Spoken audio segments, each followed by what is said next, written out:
A tremendous tonnage of tanks, half-tracks, M7s, jeeps, trucks and other vehicles had attempted to come into Omaha Beach between 6:30 a.m. and 8:30 a.m. Many had sunk, others were destroyed, and the few survivors were caught on an ever-shrinking beach with no place to go. The vehicles were more of a problem than they were an offensive weapon. Beside and between the tanks, half-tracks, M7s and the rest, the Higgins boats were coming in carrying the 116th and 16th Regiments. With them were demolition teams composed of 5 CBs and 5 Army engineers in each team. There were 16 teams, each assigned to a distinct sector of the beach with the job of blowing a gap about 50 metres wide. Not one landed on target. A CB described his experience. "We dropped our ramp and an 88 shell came tearing in, killing almost half our men right there, the officer being the first one. We all thought him the best officer the Navy ever had. From then on, things got hazy to me. I remember the chief starting to take over, but then another shell hit, and that did it.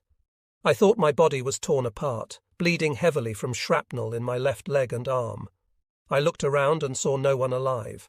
Fire on the Higgins boat was about to set off the demolition charges, so I went overboard and headed for the beach. I reached the obstacles, looked back, and saw the craft blow up. Not caring whether I lived or not, I started to run through the fire up the beach. I made the seawall, later picked up a rifle, and spent the day with the 116th as an infantryman. Other demolition teams had better luck.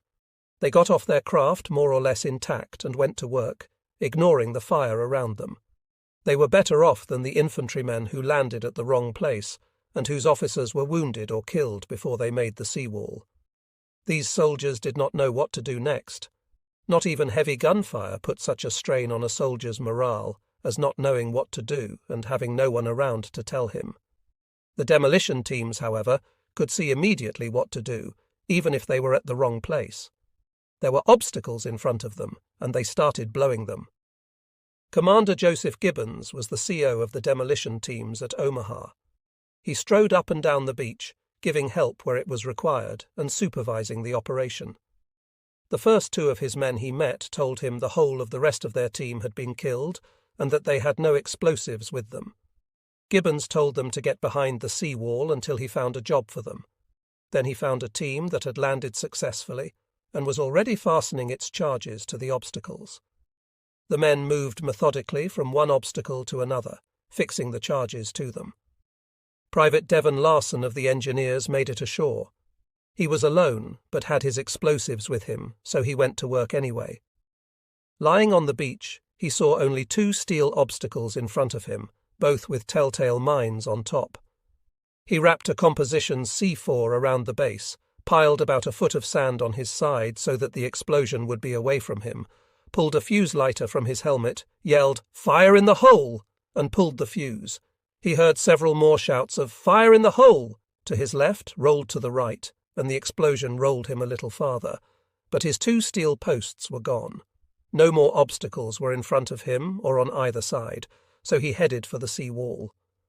Altogether, the demolition teams were able to blow 5 or 6 partial gaps instead of the 16 that had been planned. The gaps that did exist were not properly marked by flags. As the tide rose, this situation caused immense problems for the coxswains bringing in the follow-up waves of infantry and vehicles. Seaman Exum Pike was on patrol craft 565. The job was to guide LCIs and other craft into the beach, but with landmarks obscured by smoke and haze and with no clear path through the obstacles, PC 565 could not accomplish its mission. It became, in effect, a gunboat, firing its machine guns at the bluff. Pike could see a rain of fire that appeared to be falling from the clouds. Pike remembered seeing a DUW hit an obstacle and set off a mine. I saw the bodies of 2 crewmen blown several hundred feet into the air, and they were twisting around like tops up there.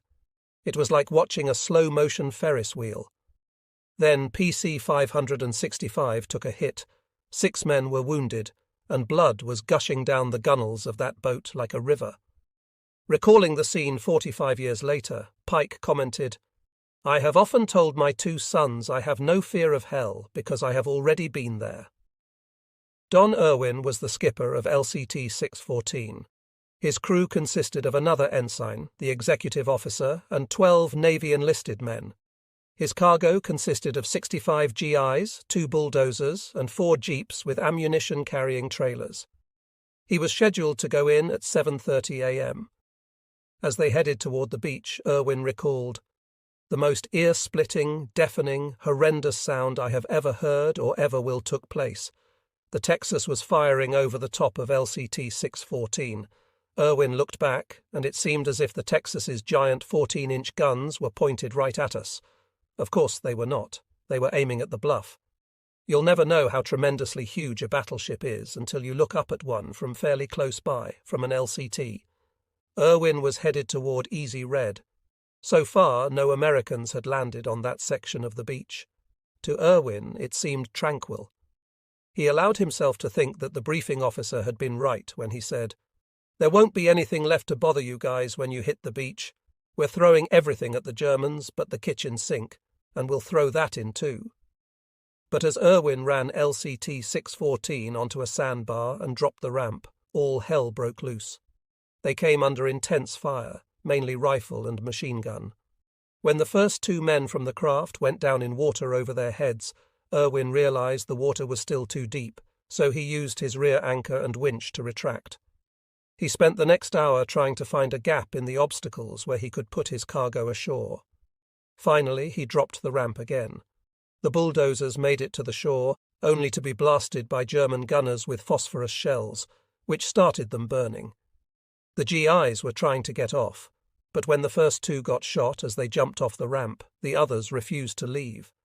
Irwin had orders to disembark them. The orders stressed that to fail to do so could result in a court-martial. He had been told that if necessary, he should see to the execution of the order to disembark at gunpoint. But I could in no way force human beings to step off that ramp to almost certain wounding or death. The shellfire had grown even more intense, with pandemonium everywhere, lots of smoke and explosions, and bodies in the water. The men in Irwin's crew who were still at their battle stations, and who had been standing erect on the way to the beach, were now flattened out against the craft, as if they were a part of it. A couple of them were yelling, "Skipper, let's get out of here!" After an hour of trying to get his load of troops and vehicles off, Irwin was ready. It was now 8:30 a.m., and men and vehicles, almost none of them operating, were jammed up on the beach. Not a single vehicle and not more than a few platoons of men had made it up the bluff. At this point, the commander of the 7th Naval Beach Battalion made the decision to suspend all landing of vehicles and withdraw those craft on the beach. Irwin got the order to retract over his radio. He was told that the beach was too hot and that he should go out into the channel, anchor, and await further orders. It was the most welcome order he ever received, but the one that he had the most difficulty in executing. As he began to retract, his LCT suddenly stopped. It was hung up on an obstacle. It could have been panic time, but Irwin kept his head. He eased forward, then back again, and floated free. His crew began taking in the anchor cable, but just when the anchor should have been in sight, it stuck. Try as they might, they couldn't free the anchor. Irwin gave the command, "All engines ahead full." This did cause the anchor to move, and soon coming to the surface was a Higgins boat that had been sunk with their anchor hooked into it. Irwin turned his LCT, gave it a couple of shakes, and freed the anchor. He got out to deep water and dropped the anchor. The 8:30 a.m. general order to retract craft on the beach and postpone the landing of others until gaps in the obstacles had been blown added to the confusion. With nowhere to go, over 50 incoming LCTs and LCIs began to turn in circles. For most of the skippers and crews, this was the first invasion. They were amateurs at war. Even the old merchant mariners commanding the LSTs, the crews were as young as they were inexperienced. Seaman James Fudge was on one of the 2 LSTs that had made it to the beach. When the order came to get off, this is where their ship got into trouble. Our captain panicked. We had dropped our stern anchor. We had not unloaded a thing. The LST to our right got hit with an 88, and what our skipper needed to do was give the order, haul in the stern anchor, all back full. But he said, all back full, and forgot about the anchor. So he backed over his stern anchor cable and fouled the screws. The LST was helpless in the water, about 500 yards offshore. Eventually it was offloaded by a rhino. Fudge said it was quite difficult to unload tanks from the LST to the rhino. You had to have a crane. It was a terrible time in a somewhat choppy sea to have a barge to unload trucks and tanks without dropping them in the water, but we didn't lose any. Fudge recalled that an admiral came by on an LCVP and in front of the whole crew scolded their skipper for being so thoughtless as to back over his own cable. He had some very insulting things to say directly to their skipper. He was a very angry man. While the LST was being unloaded, Fudge saw a sight that almost every man on Omaha Beach that morning mentioned in his oral history. The incident was later made famous by Cornelius Ryan in The Longest Day. At about 9 a.m., zooming in from the British beaches, came two FWW-190S. The pilots were Wing Commander Y.S. Priller and Sergeant Heinz Wolfgang Wodark.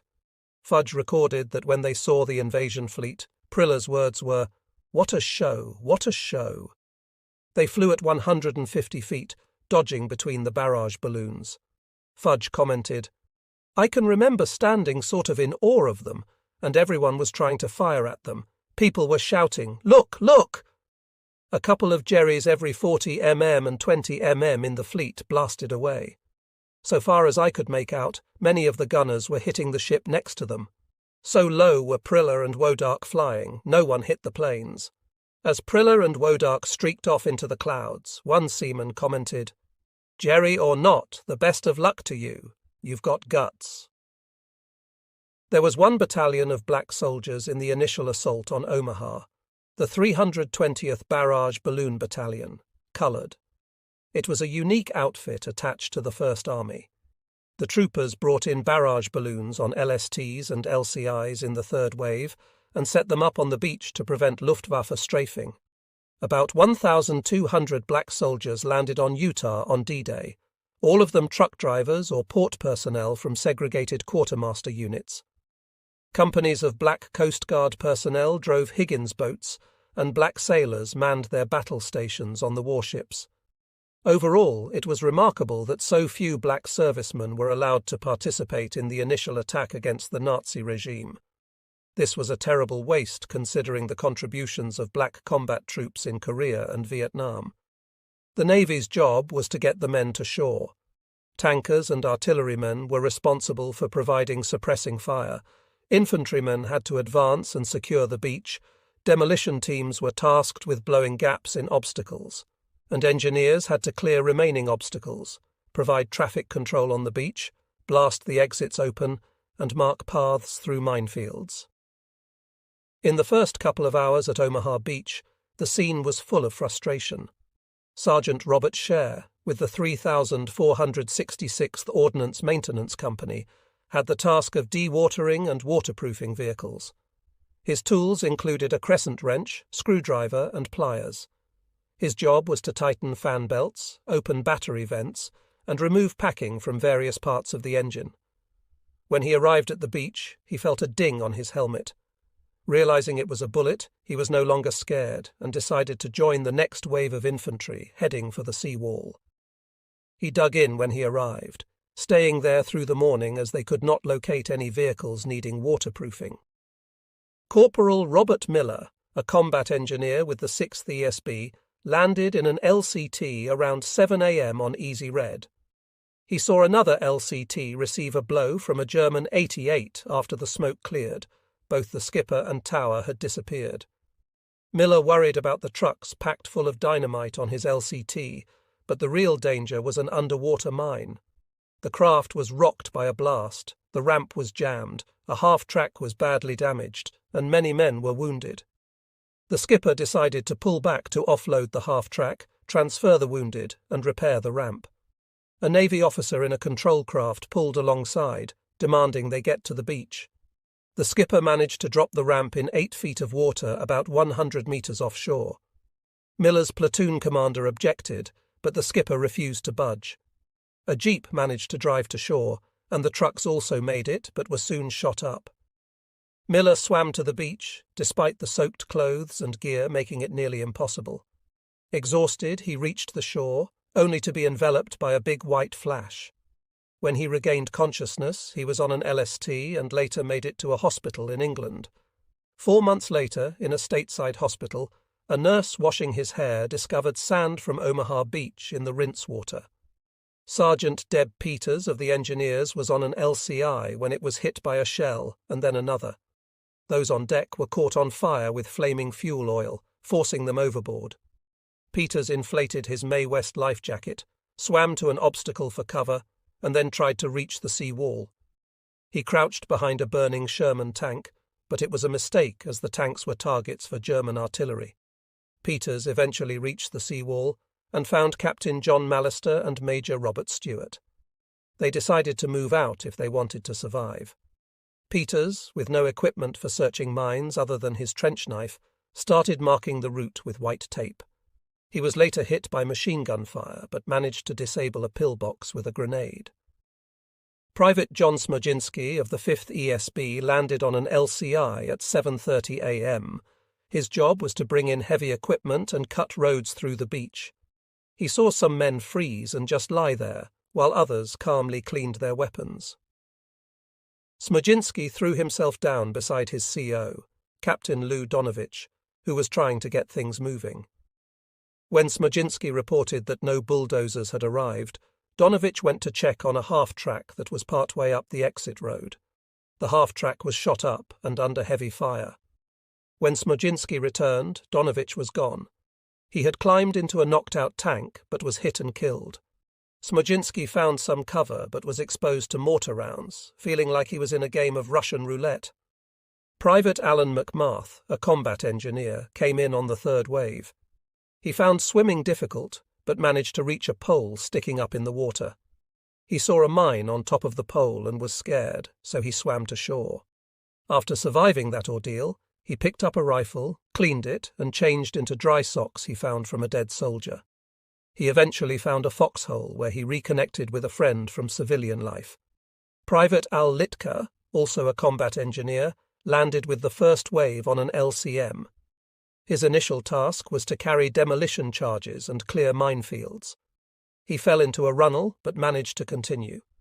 At the seawall, he kept his focus, fired his M1 toward the bluff, and probed for mines with his bayonet. He marked the route with tape, but was later interrupted by machine gun fire. Litka saw an LCI unloading soldiers, and when a shell hit, it caused chaos. He helped a wounded man into a foxhole and later joined a corporal from his platoon. Back on the beach, Litka witnessed a tragic incident where a tank crushed a wounded soldier who had sought shelter behind it. Later, he had a moment of intense satisfaction when he guided a brigadier general and a colonel to the top using his marked path. Private John Marr, an engineer, followed Litka's path. His team, carrying various equipment, landed at the wrong place. They tried to stick to Litka's marked path, but found themselves in the wrong location, which led to frustration and a sense of helplessness. Lieutenant Colonel Frank W., an assistant beachmaster, was responsible for directing incoming vehicles to open exits. With no clear exits and intense small arms fire, he and his team were under heavy attack. Eventually, he took command and attempted to control the situation amidst the chaos and shell shock. Division commanders issued orders, but things were going awry. They were used to having their way. One comment was, "I'm sorry to tell you, you can't take those units through that exit. You've got to go over there." The response was, "Who says so?" "Well, General, I say so. I'm the traffic control officer here," replied Colonel Paul Thompson. Thompson, who had run the assault training centre back in England, commanded the 6th ESB. He arrived on an LCI at about 8:30 a.m. Very little was going as planned, the way he had trained the assault units to take a fortified beach. Thompson wanted to get things moving. He noticed a group of combat engineers held up by barbed wire on the beach road. Some of the engineers were trying to blow it with Bangalore torpedoes. Having conducted that exercise hundreds of times in training, it seemed to him they were going about it clumsily. Thompson went forward to show them how to shove the Bangalore under the wire. He got hit twice by rifle fire, one bullet through the right shoulder and another through the jaw. The wound was unique because it was from the inside of the mouth out. Thompson had been shouting orders when he got hit. He had longed to see the divisions he had trained take the beach and move inland. He had longed to see his engineers do the job they had been trained and equipped to do. He had longed to participate in the fight for the first 1,000 yards, but it was not to be. Thompson's frustration that morning was shared by every survivor of the first 2 hours of the battle, whether tankers, infantrymen, artillerymen, engineers, or demolition teams. Many thought they had failed. When the 8:30 a.m. order to cease landing came through, men were close to despair. At Omaha, at least the fixed defences seemed to have stopped them cold. Private Franz Gouel thought so. At 6:30 a.m. he had opened fire with his machine gun. The sand shaken loose by the naval bombardment caused it to jam. He tore the belt from the feed tray, shook it clean, and slapped it back into the tray. At that instant, the machine gun was torn from his hands by an explosion. He had no idea how he survived. Gouel grabbed his rifle and began firing, as the first closely packed landing troops sprang from their boats, some in knee-deep water, others up to their chests. Within seconds, the first wave of assault troops collapsed after making only a few meters of headway. Assault craft moved leaderless back and forth on the water. On came the second waves of assault craft, and again we opened fire. The beach became strewn with dead, wounded, and shelter-seeking soldiers. They reached the low stone wall, but the safety offered there was temporary. Our mortar crews had waited for this moment and began to lay deadly fire on preset coordinates along the sea wall. Mortar rounds with impact fuses exploded on target. The shell splinters, wall fragments, and stones inflicted severe casualties. The waves of attackers broke against our defences. Gouel and his comrades had plenty of ammunition for their rifles and machine guns, plenty of hand grenades stored nearby, and plenty of mortar rounds. They had taken only light casualties when, at 8:30 a.m., transports began turning out to sea without unloading their troops. We believed the Americans were initiating a withdrawal. The CBS on the demolition teams, naval beachmasters, and spotters for the warships were the first Navy men on the beach. The beachmaster's job was to put up flags to guide the landing craft assigned to a particular sector. However, 12 of the 16 beachmaster teams never made it to shore, and the 4 who did were in the wrong place. Seaman Robert Yeager was on an LCI that hit a floating mine as it was going in, wounding or killing about half the men on board. The skipper dropped the ramp on the left side. The one on the right wouldn't work. A Coast Guardsman swam to shore with a rope. Yeager and infantry from the 16th Regiment used the rope to help themselves get ashore. On the way in, Yeager was hit in the left arm, but it was only a flesh wound. As he could not find any members of his beach party, he picked up a rifle and made his way to the sea wall. There he switched from being a sailor assisting a beachmaster to a soldier. At the sea wall, Yeager heard Colonel Taylor say, "We might as well get killed inland as here on the beach." Yeager pointed to the markings on his helmet indicating that he was a Navy man. Taylor told him to join the infantry. Someone put a Bangalore under the barbed wire. Yeager joined a small group from the 16th and crossed the road only to be pinned down by a pillbox. "I threw a couple of grenades in the pillbox openings," Yeager recorded. "I guess that helped to finish it off." He worked his way up the bluff. Late that morning he participated in a rush on a house that proved to have no Germans in it, but there were 5 Frenchmen in the cellar. A lieutenant told him to escort them down to the beach for interrogation. On the beach, Yeager found that artillery was landing everywhere. He was wounded again. When he came to, he was in the 40th General Hospital in St. Arnaud, England. It was his 18th birthday. The few beachmasters who made it ashore could hardly do their jobs in the chaotic conditions, but they tried to help out as best they could. Seaman William O'Neill was on an LCT. He recalled spotting a beach party member half-crouching, waving his semaphore flags furiously at them. Without much thought, he grabbed a pair of flags and scrambled to the top of the wheelhouse to give him a king, which means go ahead.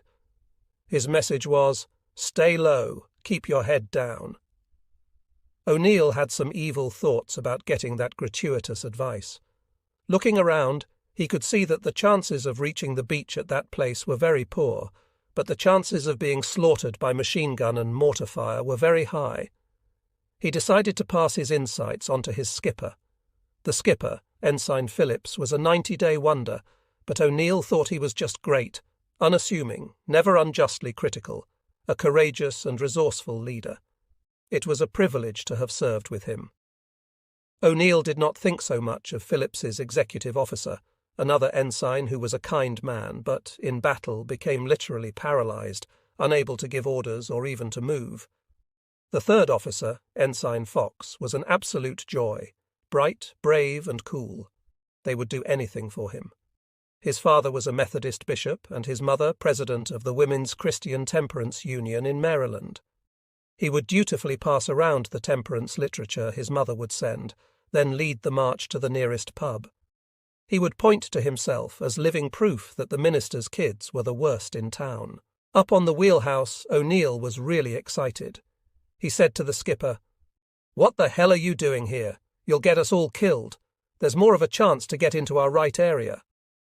Phillips agreed, and off to the right the LCT moved, sailing parallel to the beach for a kilometre or two, where other LCTs were moving in. Phillips closed the beach.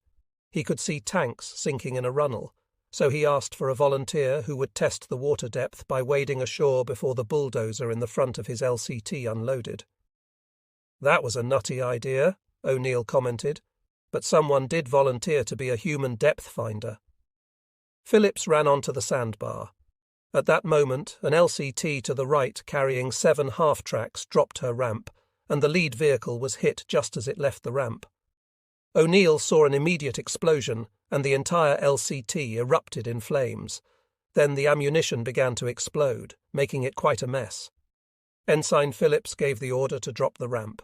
The volunteer jumped into the water, but the bulldozer driver did not wait to see the result. He just drove off, almost overrunning the volunteer. The driver had his blade raised to its maximum position, which provided an excellent shield for him. Down into the runnel he went. The waterproofing worked, and he chugged his way forward, dragging a line of jeeps attached by cable behind him. O'Neill remembered his last vision of his friend Bill Lynn was of him sitting in his jeep, being pulled along into deep water, and then disappearing beneath the surface, and then appearing, soaking wet, water sloshing out of the jeep, some 50 yards further on. On the LCT, the gun crews were firing their 20 guns into the bluff. As far as O'Neill could tell, they were the only US offensive activity in that area. Even the tanks were sheltered behind the sand dunes, unable to fire over them. Our orders had been to land, retract, and return for another load, but instead we stayed and continued to fire. The executive officer cowered in the hold, but Ensign Fox led O'Neill and others ashore to bring wounded men to the LCT. We filled our bunks, our inside decks, and every available space on the main deck. The wounds were gross. There was one medic and our cook to tend to all of them, and we did our best using our inexpert hands as well as we could. It was about 8:30 a.m. so far. The Navy had not done any better than the Army in carrying out the plan for Omaha. The 12-inch and 14-inch shells from the pre-landing bombardment had mostly gone over the top of the bluff. The skippers on the landing craft had mostly put their men and cargo ashore in the wrong places. The cutting edge of the invasion force, the infantry from the 116th and 16th regiments, had taken horrendous casualties. The survivors were mostly huddled at the sea wall, receiving precious little fire support.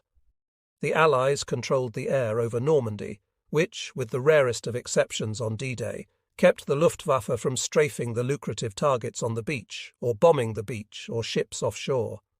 But the Air Force could contribute little in the way of direct support to the troops on the beach. The heavy bombers did not have the pinpoint accuracy required to hit the bluff and miss the beach. After the pre-assault bombardment, the big bombers returned to England, refueled, reloaded, and then hit targets such as railroads and crossroads well inland. That helped considerably in the following days by making German movement difficult, but it contributed nothing to the Battle of June 6th. Later in the war, the Allied fighter pilots and the Army developed an efficient, indeed deadly, ground-to-air radio communication system.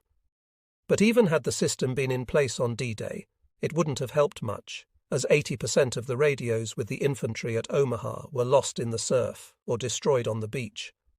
LCTs had managed to land some tanks, but most of them had been disabled.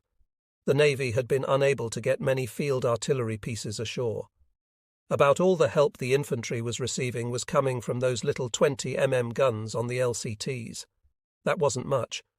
The warships at sea had big guns, but they had lifted their fire as the first waves went in and were under orders not to resume firing until they had a definite target radioed to them from fire control parties ashore. The parties had not made it ashore, and there was no shore-to-ship liaison on the gunships closest to the shore. The destroyers did not dare fire into the bluff, even when they could see fortified positions, for fear of hitting advancing American infantry. It was most frustrating and depressing. Commander W.J. Marshall of the destroyer Sattel wrote in his action report, "To lie idly a few hundred yards off the beaches and watch our troops, tanks, landing boats and motor vehicles being heavily shelled and not be able to fire a shot to help them, just because we had no information as to what to shoot at and were unable to detect the source of the enemy fire." Lieutenant Owen Keeler, the gunnery officer on the destroyer Frankfurt, was also frustrated because he had no targets. German camouflage was excellent, so they could not see who was where or pinpoint anything to shoot at. His skipper, Lieutenant Commander James S.S., decided to go in closer for a better look. Navigating by fathometer and seaman's eye, he got within 400 yards, as close as he could go without running aground. But the camouflage on the beach was still effective. They could not spot a target and did not know how far the troops had advanced. Destroyer Harding's executive officer and navigator, Lieutenant William Gentry, shared the feeling of helplessness. He watched and said, "All we could do was stay clear of the assault craft and hold ourselves ready for counterfire." Chief Engineer Lieutenant Ken Schiffer on Harding made a small contribution. He went up on deck to see the assault. Suddenly he saw a heavily loaded DUW, landing craft, tank, and the coxswain yelled, "Which way is the beach?" Schiffer realized that the DUW was so low in the water he couldn't make out the low-lying shoreline. He pointed to the east, and the coxswain steamed away. Captain George Palmer of Harding wrote in his action report, "This ship ceased firing while troops landed on the beach, and we commenced patrolling an area about 2,000 yards offshore, searching for targets of opportunity. The smoke on the beach was so heavy that no targets could be seen, and unobserved fire was deemed unsafe." After 2 hours of frustration, skippers began to act on their own responsibility. Lieutenant Commander Ralph Rebel Rye on McCook was among the first to do so. He sailed into the western sector of Omaha, close enough to see that the troops were not getting up the bluff. He began blasting away with his 5-inch guns at the pillboxes, buildings, and dug-in cliff positions. After almost an hour of shooting, one of the German guns fell off the cliff onto the beach, and the other blew up. Private Ernest Hilberg of the 1st Division was on a Higgins boat. The coxswain had received orders not to land yet, so with shells flying past, Hilberg decided they had to find a place to hide. McCook was a great place to hide, so they hid behind it. Other destroyers joined McCook. Lieutenant W.L. Wade commanded an LCI group circling offshore, waiting for orders. He described the scene at 9:30 a.m. Enemy fire on the beaches was terrific. 105 mm, 88 mm, 40 mm mortars, machine guns, mines, everything. Destroyers were almost on the beach themselves, firing away at pillboxes and strong points. The scene looked different to different men. At 8:56 a.m., Harding went to the command vessel for Omaha, Ancon, to pick up Admiral Charles Cook and Major General Thomas Handy, who wanted to observe close in. Harding then cruised the beach, firing as she did so. Admiral Cook declared that the landing was a complete disaster, commenting that the troops were pinned to the beach. However, to Lieutenant Gentry, Harding's executive officer, it seemed as if everything was proceeding according to the book. Troops were moving off the beach inland, enemy fire appeared to have died down, and it seemed the US Army was getting its act together. But Cook kept muttering disaster. At 9:50 a.m., Admiral C.F. Bryant, commanding the gunfire support group off Omaha, call, "Get on them, men! Get on them! They are raising hell with the men on the beach, and we can't have any more of that. We must stop it." Every destroyer at Omaha responded. Skippers took the risk of running aground. Several did scrape bottom but got off, firing point-blank at targets of opportunity on the bluff. Commander Robert Beer on Kami went within 900 meters of the beach, maintaining visual communication with the troops ashore. When he saw a tank fire a single shot at a point on the bluff, Beer blasted the same spot. When he saw riflemen firing at a target, he laid into it with his 5-inch shells. Seaman Edward Duffy was in the radio room of Shurrock. His skipper was engaging shore batteries in what Duffy called Dodge City shootouts. He went through 2 packs of cigarettes and a pound box of lemon drops in 3 hours. It was years before he ate another lemon drop. When he did, it brought back many memories. Down in the radio room, they could hear the projectiles exploding in the water around them. They were below the main deck, just about at water level, so the sounds of explosions reverberated within the steel hull. Duffy was scared, with his life jacket tightly secured. He kept repeating a prayer to the Blessed Virgin Mary. Eventually, he became so tired of being scared that he began paying attention to what the ship was doing. Shurrock moved close in and pounded away point-blank. Duffy could see the battle over his earphones. Spotters reported what was happening, and at one point the rangefinder reported a German officer walking on the crest. The officers suspected he was scouting and spotting for the guns. They trained their main battery and director on his location and sent him a 4-gun salute, a direct hit, which relieved the tension. The destroyer's heroic and risky action had an electric effect on the troops on Omaha. Corporal Robert Miller, who was hit in his spinal column while still on his LCT, saw a destroyer ahead with heavy smoke pouring from its stack. He thought the ship might have struck a mine or taken a torpedo, but the destroyer turned right before becoming parallel to the beach, blazing away with every gun at the position. Puffs of smoke and mounds of dirt flew everywhere on the hillside as the destroyer passed swiftly by. Seaman Jagar on the beach recalled that a destroyer came in as close to shore as it could, firing at a pillbox just over his head. Lieutenant Joe Smith, a Navy beachmaster, remembered seeing the destroyers come right into the beach, firing into the cliffs. Trench guns and men were blowing up where they hit. He said, "There is no question in my mind that the few Navy destroyers that we had there saved the invasion." In his conclusion, Smith spoke for every man who witnessed the scene. "Believe me, I am a destroyer man from that day on." James Knight, an Army engineer on a demolition team who landed at 6:30 a.m. at Fox R, wrote a letter to the crew of the Frankfurt published in the U.S. Naval Institute Proceedings. Knight said that he had been pinned down until about 10 o'clock or 10:30 a.m., when a destroyer loomed out of the sea, heading straight toward him. Although the ship wasn't listing or smoking, Knight's first thought was that she had either struck a mine or taken a torpedo and was being beached. The destroyer began to turn right before becoming parallel to the beach, blazing away with all her guns. Shells landed just a few feet over Knight's head. He watched as the destroyer proceeded westward along the beach, firing constantly. Knight expected to see her pull out to sea, but realized she was backing up and continuing her assault. Years later, Knight tried to find out the name of the destroyer. Neither Ryan nor Morrison nor any other author mentioned the incident. However, Morrison did say that the Frankfurt went in closest that morning. When Knight saw a notice of a reunion for the Frankfurt in the VFW magazine, he attended the reunion in 1989. There he confirmed that the destroyer that had so impressed and helped him was indeed the Frankfurt. In his letter to the crew, Knight wrote, "Regardless of the time of arrival, nearly every living person on Omaha was pinned down from the time he reached the dune line until after you made your cruise. Not long after you swung out to sea, there was movement on the beach, which eventually enabled the infantry to advance up the slope onto the flat land and beyond. Colonel S.B. Mason of the 1st Division wrote to Rear Admiral J.L. Hall on July 8, 1944, after inspecting the German defences at Omaha. Those defences should have been impregnable. Indeed, the Germans had hurled back everything the army had thrown at them, but there was one element of the attack they could not parry. I am now firmly convinced that our supporting naval fire got us in that. Without that gunfire, we positively could not have crossed the beaches.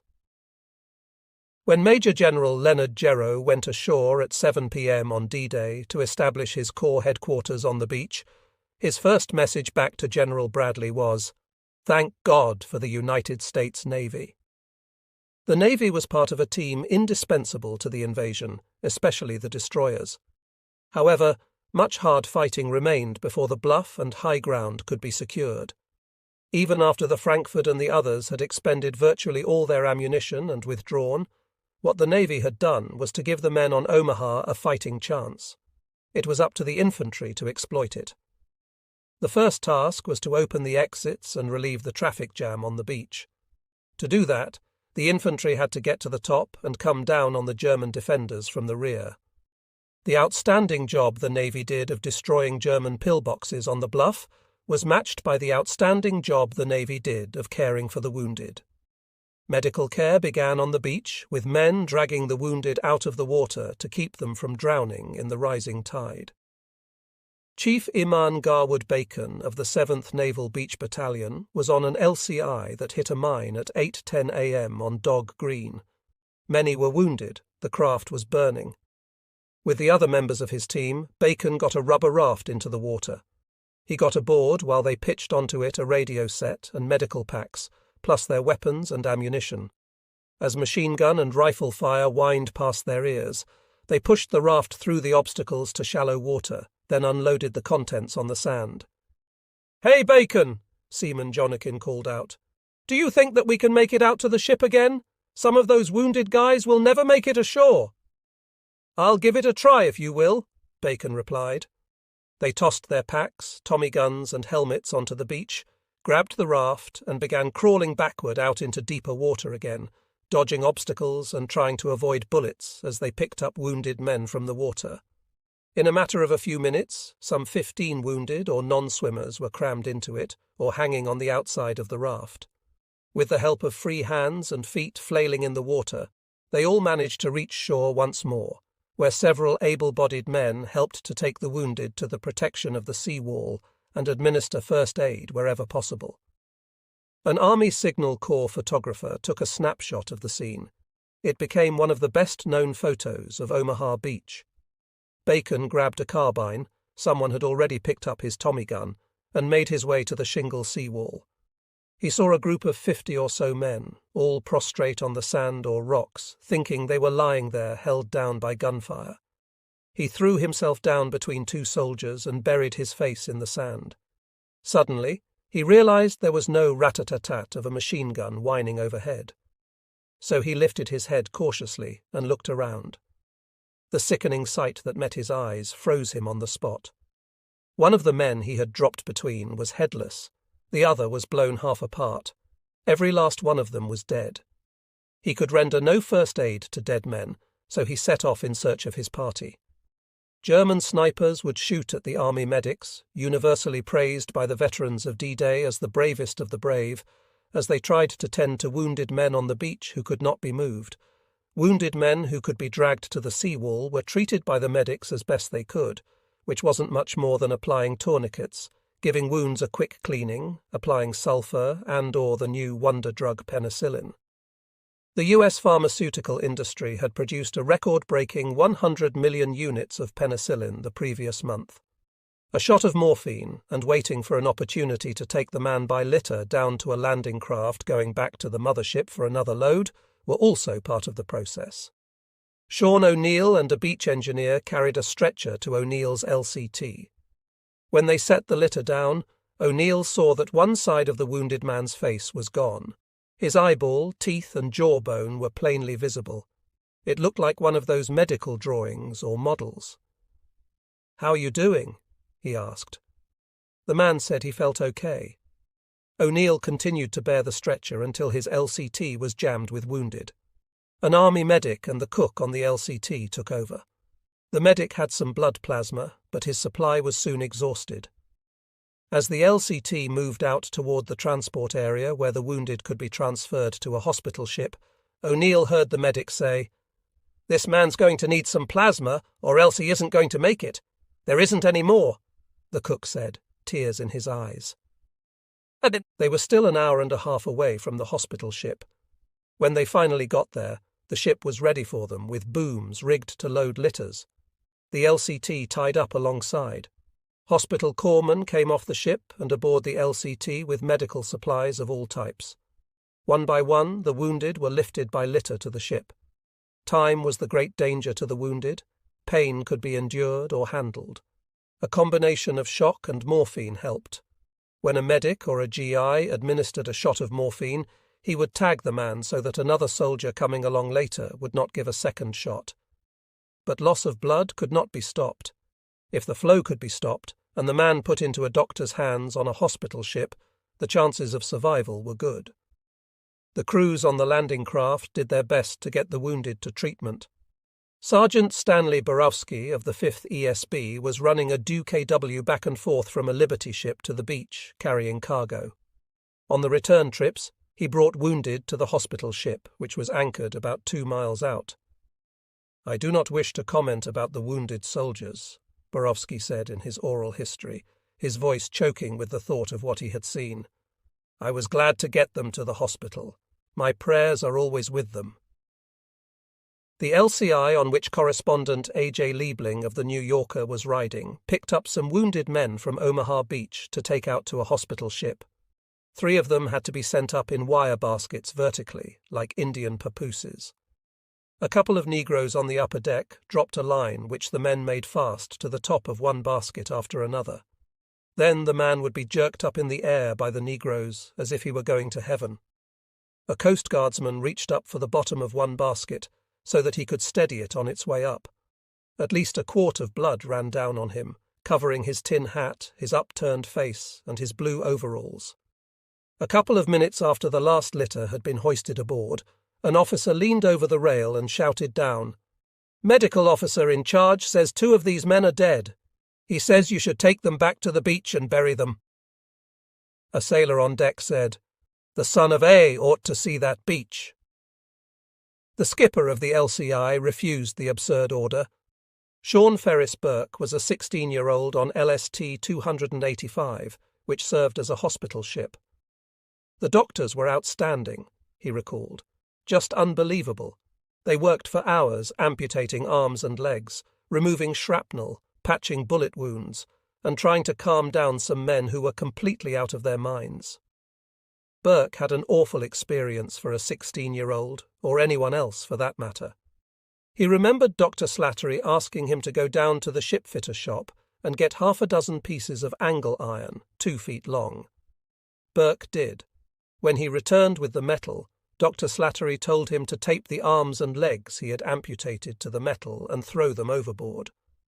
Later, when Burke told the shipfitter what he had used the angle iron for, the shipfitter was a bit upset because he had given him very good metal.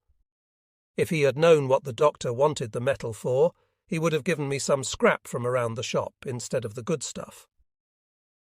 There were many heartbreaking scenes. Pharmacist mate Frank recalled administering morphine to a GI on the deck of an LST.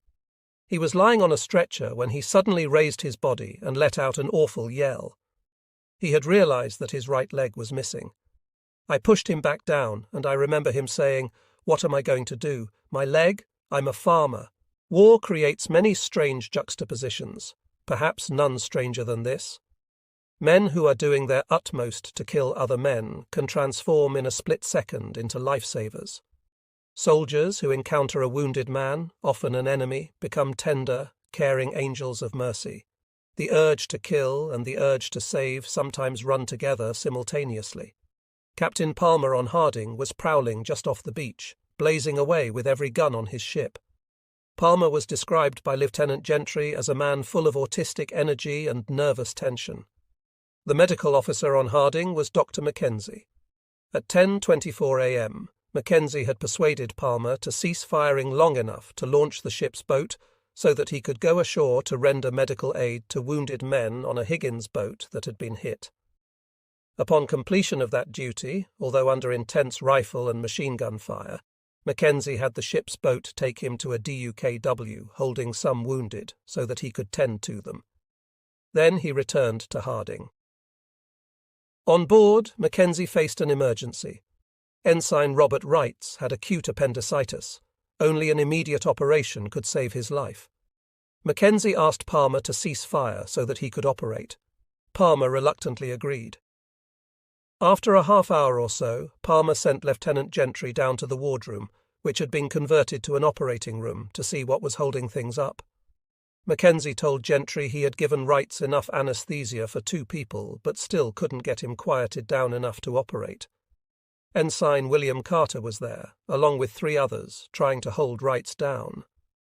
Carter remembered that Dr. Mackenzie had promised for months to let him assist in an operation. This was the first major one, and he called for Carter to assist. The overhead light was out. Carter held a lantern with one hand and Wrights with the other.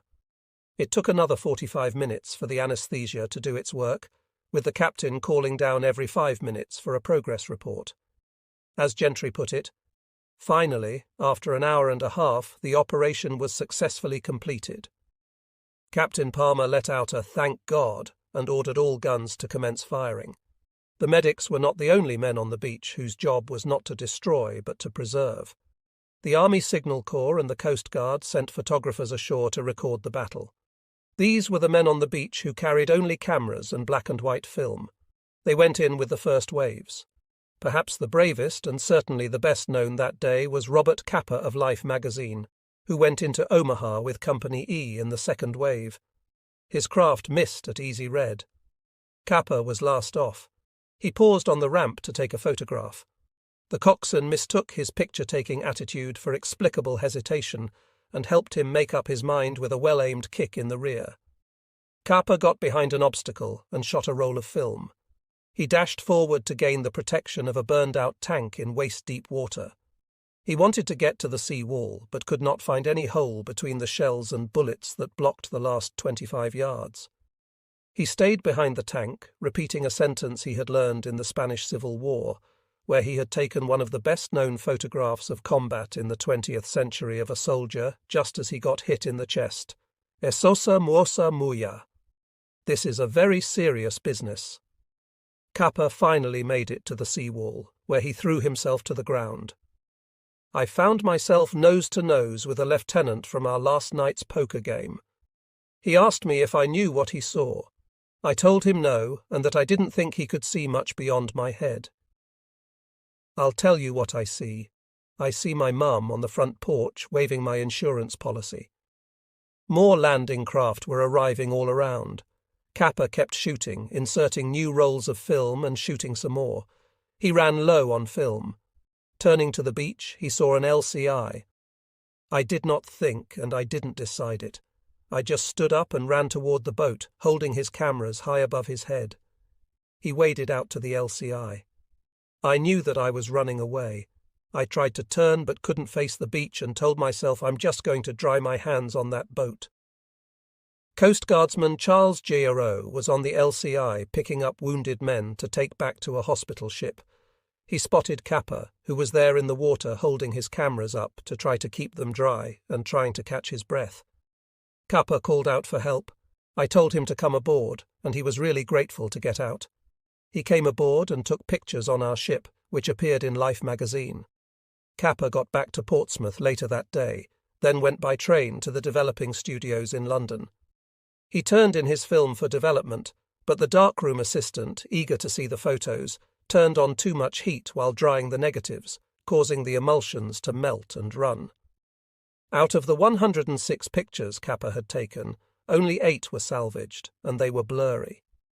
Capa was understandably upset until he realized that the grey photos of men hiding behind beach obstacles or coming ashore from Higgins boats captured the chaos and fear on Omaha Beach exactly. Thanks in part to the overeager developer, Capa had taken some of the most famous photographs of D-Day.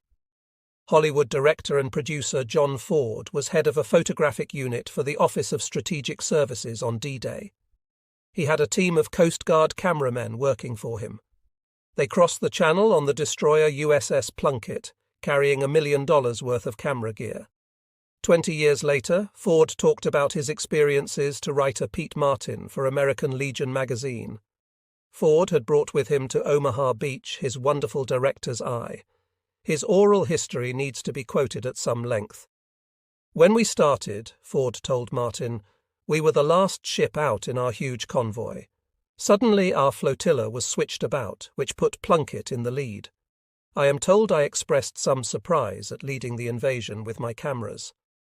Plunkett dropped anchor at 6:00 a.m. off Omaha Beach. Things began to happen fast.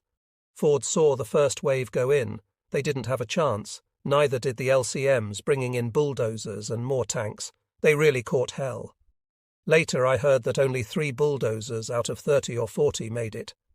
I also remember seeing landing craft swing out of control and smash against obstacles, where they touched off a mine and blew sky high." Ford's team's objective was simple: to film everything on Omaha Beach.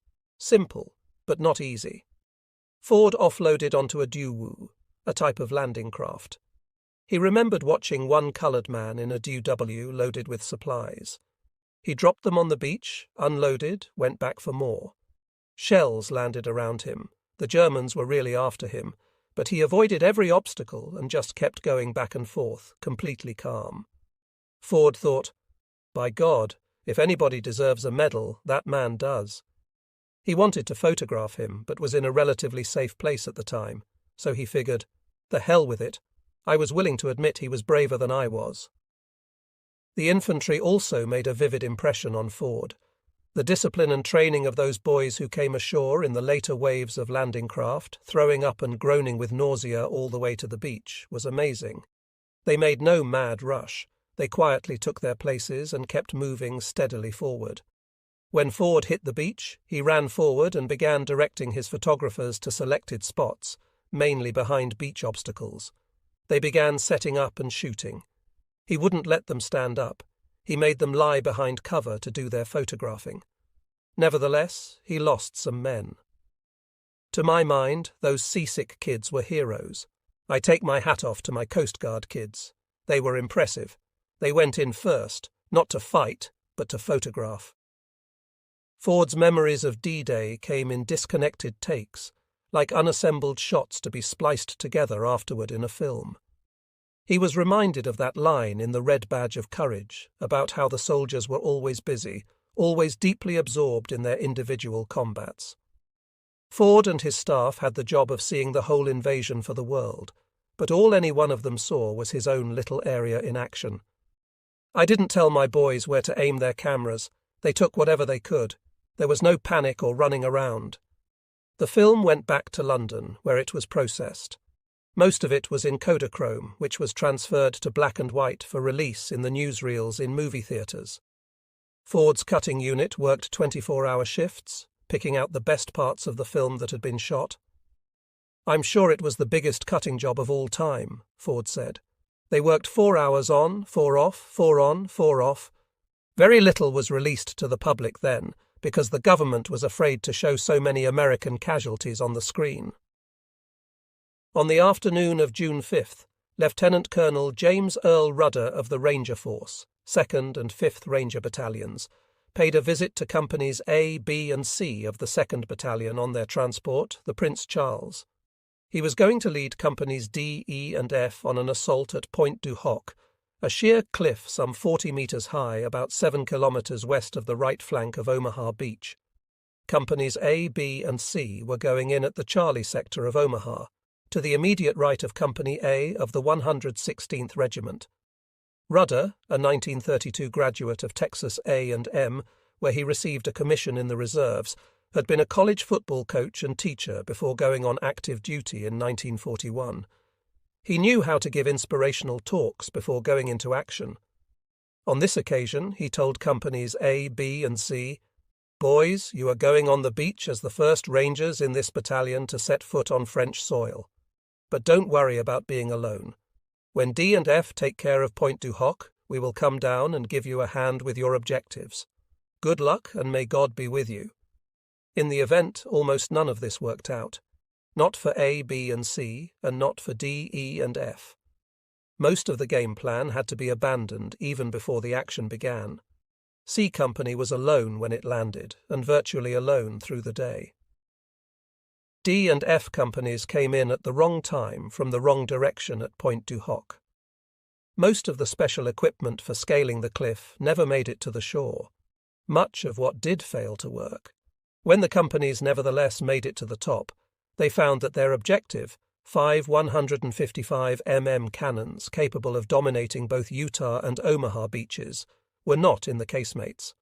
Apparently, what the Rangers had accomplished in one of the most famous and heroic actions of D-Day had gone for naught, and the skills and sacrifices of one of the most elite and highly trained forces in the Allied Army had been wasted. But in fact, what the Rangers accomplished at Omaha and at Point du Hoc was critical to the ultimate success at both American beaches. 10 years after the event, Colonel Rudder visited the site with his 14-year-olds and a reporter, W.C. Hines. Looking up at the cliff at Point du Hoc, he asked, "Will you tell me how we did this? Anybody would be a fool to try this. It was crazy then, and it's crazy now." The plan was for Company C to land on the far right flank of Omaha Beach and follow Company A of the 116th Regiment up the Vierville Draw, pass through the village, turn right, and clear out the area between the beach and the coastal road, about a kilometre inland, running from Vierville to Point du Hoc. In that area, the Germans had some 20 pillboxes, bunkers, 2 brooks, and open gun emplacements, plus a radar station. The schedule called for Company C to accomplish its mission in 2 hours, that is, by 8:30 a.m. Companies A and B would land at 7:30 a.m. at Point du Hoc if given a signal that Rudder needed them there for reinforcement. If no signal was received, presumably meaning that Rudder's force had failed, they would land at the mouth of the Vierville Draw. From that spot, they would move to the high ground, turn right, and proceed west on the coastal road to attack Point du Hoc from the land side.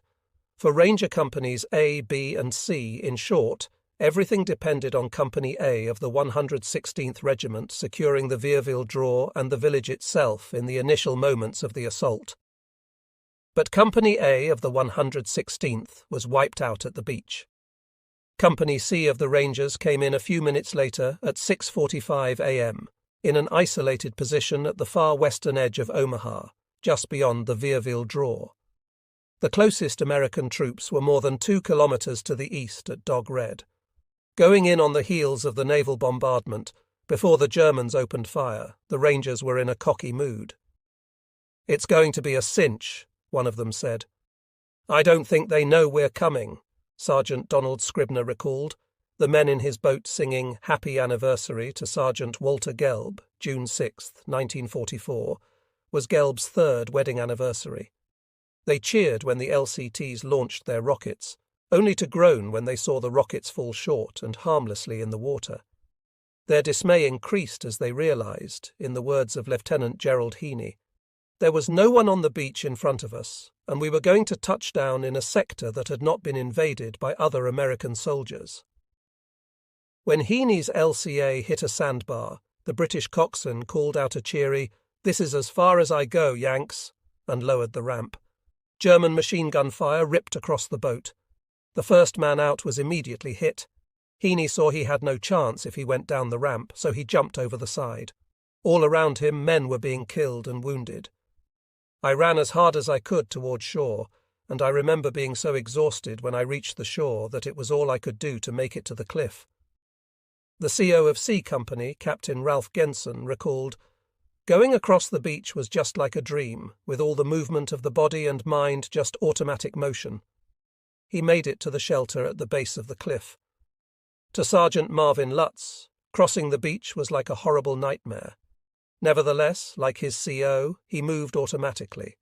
The payoff from the training maneuvers? The cliff was sheer, about 30 meters high, just to the west of the Vierville Draw. At its base, men were out of sight of German machine gunners, but still vulnerable to mortar fire and grenades dropped over the edge by Germans on top. They were the concussion grenades universally called potato mashers by the GIs because of their shape. As they came down, Private Michael Gargas called out, "Watch out, fellows! Here comes another mashed potato." Sergeant Scribner's boat was hit 3 times by artillery fire. The first shell tore the ramp completely off the boat, killing the men in front and covering the others with blood. The second hit the port side. Scribner started to climb over the rear starboard side when he noticed a 60 mm mortar lying on the bottom of the craft. He stopped to pick it up when the third shell tore out the starboard side. Somehow he made it into the water. I was carrying a radio, my rifle, my grenades, my extra ammunition, my bedroll, all my gear, and I started sinking in the channel. I didn't think I was ever going to stop going down. Scribner made it to the shore. He cannot recall how and tried to run across the beach. I remember dropping 3 different times. Each time I did, machine guns burst in front of my face in the sand. I didn't stop because I knew what was coming. I dropped because I was so tired. When he made it to the base of the cliff, he looked back and saw Walter Gelb lying out on the beach with his hand raised up, asking for help. Walter never made it. He died on his 3rd wedding anniversary. Lieutenant Sidney Salomon, leading the 2nd platoon of C Company, was first off his boat. He went to the right into chest-deep water as automatic weapons and rifle fire sprayed the debarking Rangers. The second man off, Sergeant Oliver Reed, was hit. Salomon reached over and pulled him from under the ramp just as the craft surged forward on a wave. He told Reed to make it the best he could and started wading toward the shore. By this time, the Germans had zeroed in on the ramp range. Rangers were hit by small arms fire as they jumped into the water, and in addition, mortar shells landed around the craft, making geysers of water. Salomon made it to the base of the cliff. He looked back. Bodies lay still where they had fallen, trickles of blood staining the sand. Some of the wounded were crawling as best they could, some with a look of despair and bewilderment on their tortured and pain-racked faces. Others tried to get back on their feet, only to be hit again by enemy fire. Bodies rolled back and forth at the water's edge. The English Channel almost seemed to laugh as it showed its might over man and played with the bodies as a cat would with a mouse. Of the 68 Rangers in Company C, 19 were dead, 18 wounded, and only 31 men made it to the base of the cliff. The company had yet to fire a shot. Its experience in the first few minutes on French soil had been nearly as disastrous as that of Company A of the 116th, but the Rangers had some advantages. Despite the grenades and mortar fire, they were more secure at the base of the cliff than the survivors of Company A were at the seawall on the other side of the Vierville draw. Their company commander, Captain Ralph Genson, along with 2 platoon leaders, Lutton William Moody and Sidney Salomon, were with them to provide leadership. They were elite troops brought to a fever pitch for this moment. For example, Sergeant Scribner recalled Sergeant Duke Goas, who had about half his head blown away by a grenade, and was still standing at the bottom of the cliff, firing his weapon and hollering at the Krauts up above to come out and fight. The officers meanwhile realized the company was alone, that the Vierville draw. The cliff was not only unyielding, but also bristling with German defenders. Their only alternative, other than cowering at the base and getting killed, was to climb the cliff. Fortunately, they had undergone cliff-climbing training and had special equipment for the task. Lieutenants Moody and Salomon, along with Sergeant Julius Beeler and Richard Garrett, moved to their right until they found a crevice in the cliff. Using their bayonets for successive handholds and pulling each other along, they managed to reach the top of the crest. At the top, Moody attached some toggle ropes to stakes in a minefield and dropped them to the base of the cliff, allowing the remainder of the company to climb to the top. By 7:30 a.m., Company C of the 2nd Ranger Battalion, or what was left of it, was on the crest. According to the official Army history, it was likely the first assault unit to reach the high ground on the cliff.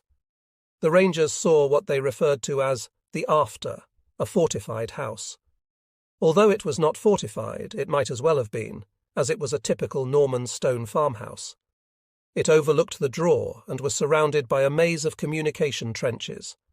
Behind the house, the Germans had numerous Tobruk positions and other types of pillboxes, plus an extensive trench system. From the house, the Germans were firing on the Rangers. Company C's mission was to move west along the high ground, but Captain Genson decided to first attack the house and clear out the trenches behind it. Lieutenant Moody led a patrol against the house, kicked in the door, and killed the officer in charge. He then began a search through the trenches, but was killed by a bullet through his forehead. Lieutenant Salomon took command of the patrol. They moved through the trenches using white phosphorus grenades to clear out pillboxes. GTS George Morrow and Julius Beeler spotted a machine gun that was enfilading the western end of Omaha Beach, one of those guns that had killed so many Rangers an hour earlier. Beeler, oblivious to his own safety, ran toward the position. He kicked in the door of the pillbox and threw in a white phosphorus grenade. As the phosphorus began to burn on their skin, the Germans abandoned their gun and ran out the door, screaming in agony. Beeler shot them down as they emerged. Not everyone was brave. Lieutenant Heaney recalled an officer, whose name I will not use, who had been one of the most physically active officers during training. We all felt that he would be an outstanding combat soldier, but I found him in the bottom of a slit trench, crying like a baby and totally unable to continue. Sergeant White assigned one of his men to bring him back to the beach for evacuation. This was the last I ever heard of him. Meanwhile, Captain Genson had seen a section of men from the 116th Regiment landing just below the cliff, a kilometre off course. He sent a ranger down to guide them to the top, providing Company C with its first reinforcements. The Germans were constantly reinforcing, bringing men in from the draw and the village via their communication trenches. There were far more German than American reinforcements at Utah. The paratroopers prevented the Germans from sending reinforcements forward to the beach at Omaha. Without the paratroopers, the Germans had freedom of movement behind the beach. An all-day firefight ensued on the cliff to the west of the Ville Draw. Genson was not strong enough to dislodge the Germans. His men would clear out a trench, move on, only to have fresh German troops reoccupy the position. Lieutenant Salomon led a platoon of 3 men. He described a typical action. We proceeded further down the trench around a curve and came upon a German mortar crew in a fixed gun position. Some more grenades, more rifle and Tommy gun fire as we continued through the trenches to St. Scribner. It seemed that the day would never end. Lieutenant Salomon despaired, looking down on the beach below. He saw chaos. "Up until noon D-Day," he later commented, "I thought the invasion was a failure, and I wondered if we could make a successful withdrawal and try the invasion sometime again in the near future." For most of the Rangers, this was their first combat experience. It was a mark of how well they had been trained, and a textbook example of what training can accomplish that they completely outfought the Germans in their fortified positions. They did so not by fighting recklessly, but by using basic tactics carried out with enthusiasm balanced by proper caution. The next day, a U.S. Army quartermaster burial party reported the result. There were 69 German dead in and around the fortified house and trench system, and 2 Americans, one from Company C of the Rangers and one from the section of the 116th. This was an isolated action. They were the only Americans on the west side of the Ville Draw and were completely out of touch because all the radios had been lost. They did get some help from the Navy, though not always welcome. Unaware that the Rangers were on the cliff, destroyers fired some 20 mm and 5-inch shells at the position. Sergeant Scribner saw a 5-inch shell score a direct hit on a pillbox. He was amazed that it only put in a dent about 6 inches deep. "Those Germans really knew how to build their emplacements," he said. Sergeant William Lindsay was in a concrete pillbox when it received 2 direct hits from 5-inch shells. He lost a tooth and was knocked silly by the concussion. 3 times during the day he had to be stopped by fellow Rangers from walking off the cliff. That evening he confronted Colonel Taylor of the 116th, red-faced and cursing, accusing Taylor of stealing his rifle, all the while having the rifle slung over his shoulder. The incident gave the Rangers a laugh and a certain sympathy for the Germans caught inside their casemates when 14-inch shells from the battleships exploded against them. "I was worried as all hell on top of the cliff," Sergeant Charles Semchuk later said about the day, "just waiting for the Jerrys to push us back into the channel. They had the chance to do it D-Day night. When we made contact with our A and B companies, my spirits and morale rose 100%. I felt like doing handsprings, for I was so happy. I knew then that the Jerrys had muffed their one chance for victory. I never again want to be in another D-Day." Sergeant Lotz echoed that sentiment. "Brother, I say this. No more D-Day for me if I can help it." Company C had not completed its mission. Indeed, it could be said it never even got started on its mission. Its action was minor in scale, a small unit engagement of inconsequential size when measured by the number of men involved. Yet it was critical. By occupying the Germans on the west side of the Ville Draw and on the cliff, the Rangers diverted some of the machine gun fire that otherwise would have added to the carnage on the beach. By no means did the Rangers do it alone, but without them the passage up the Ville Draw would have been, at best, even more costly, and at worst, no Americans would have gotten up that draw on D-Day. Companies A and B of the 2nd Rangers came in at 7:40 a.m. on Dog Green. The 5th Ranger Battalion came in at 7:50 a.m. on Dog White. To the east of the mouth of the Ville Draw, they became, in effect, a part of the 116th Infantry, to the point that many of the ad hoc fighting units formed on the beach were composed of a mix of Rangers and infantry from the 116th. Thus, the experience of the Rangers on the east side of the draw is best understood when told together with that of the 116th's drive to the top of the bluff, as related in the following chapter. The Allied bombardment of Pointe du Hoc had begun weeks before D-Day. Heavy bombers from the US 8th Air Force and British Bomber Command had repeatedly plastered the area, with a climax coming before dawn on June 6th. Then the battleship Texas took up the action, sending dozens of 14-inch shells into the position. Altogether, Pointe du Hoc was hit by more than 10 kilotons of high explosives, the equivalent of the explosive power of the atomic bomb used at Hiroshima. Texas lifted her fire at 6:30 a.m., the moment the Rangers were scheduled to touch down.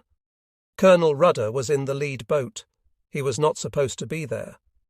Lieutenant General Clarence Hubner, commander of the 1st Division and in overall command at Omaha Beach, had forbidden Rudder to lead Companies D and F of the 2nd Rangers into Pointe du Hoc, saying, "We're not going to risk getting you knocked out in the first round." "I'm sorry to have to disobey you, sir," Rudder replied, "but if I don't take it, it may not go." The Rangers were in landing craft assault, LCA boats, manned by British seamen. The Rangers had trained with British commandos and were therefore accustomed to working with British sailors.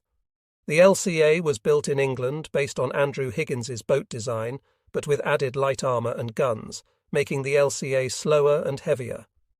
The British sacrificed mobility to increase security, which meant that the LCA rode lower in the water than the LCVP. On D-Day morning, all the LCAs carrying the Rangers took on water as spray washed over the sides. One of the 10 boats swamped shortly after leaving the transport area, taking the CO of D Company and 20 men with it. They were picked up by an LCT a few hours later. "Give us some dry clothes, weapons and ammunition and get us back into the point. We got to get back," Captain Duke Slater said as he came out of the water. But his men were so numb from the cold water that the ship's physician ordered them back to England. One of the 2 supply boats bringing in ammunition and other gear also swamped. The other supply boat had to jettison more than half its load to stay afloat. That was just the beginning of the foul-ups. At 6:30 a.m., as Rudder's lead LCA approached the beach, he saw with dismay that the coxswain was headed toward Pointe de la Paix. After some argument, Rudder persuaded the coxswain to turn right towards the objective. The flotilla had to fight the tidal current, which caused the craft to drift to the left and proceed only slowly parallel to the coast. The error was costly. It caused the Rangers to be 35 minutes late in touching down. This delay gave the German defenders time to recover from the bombardment, climb out of their dugouts and man their positions. It also forced the flotilla to run a gauntlet of fire from German guns along 4 kilometres of coastline. One of the 4 DUKWs was sunk by a 20 mm shell.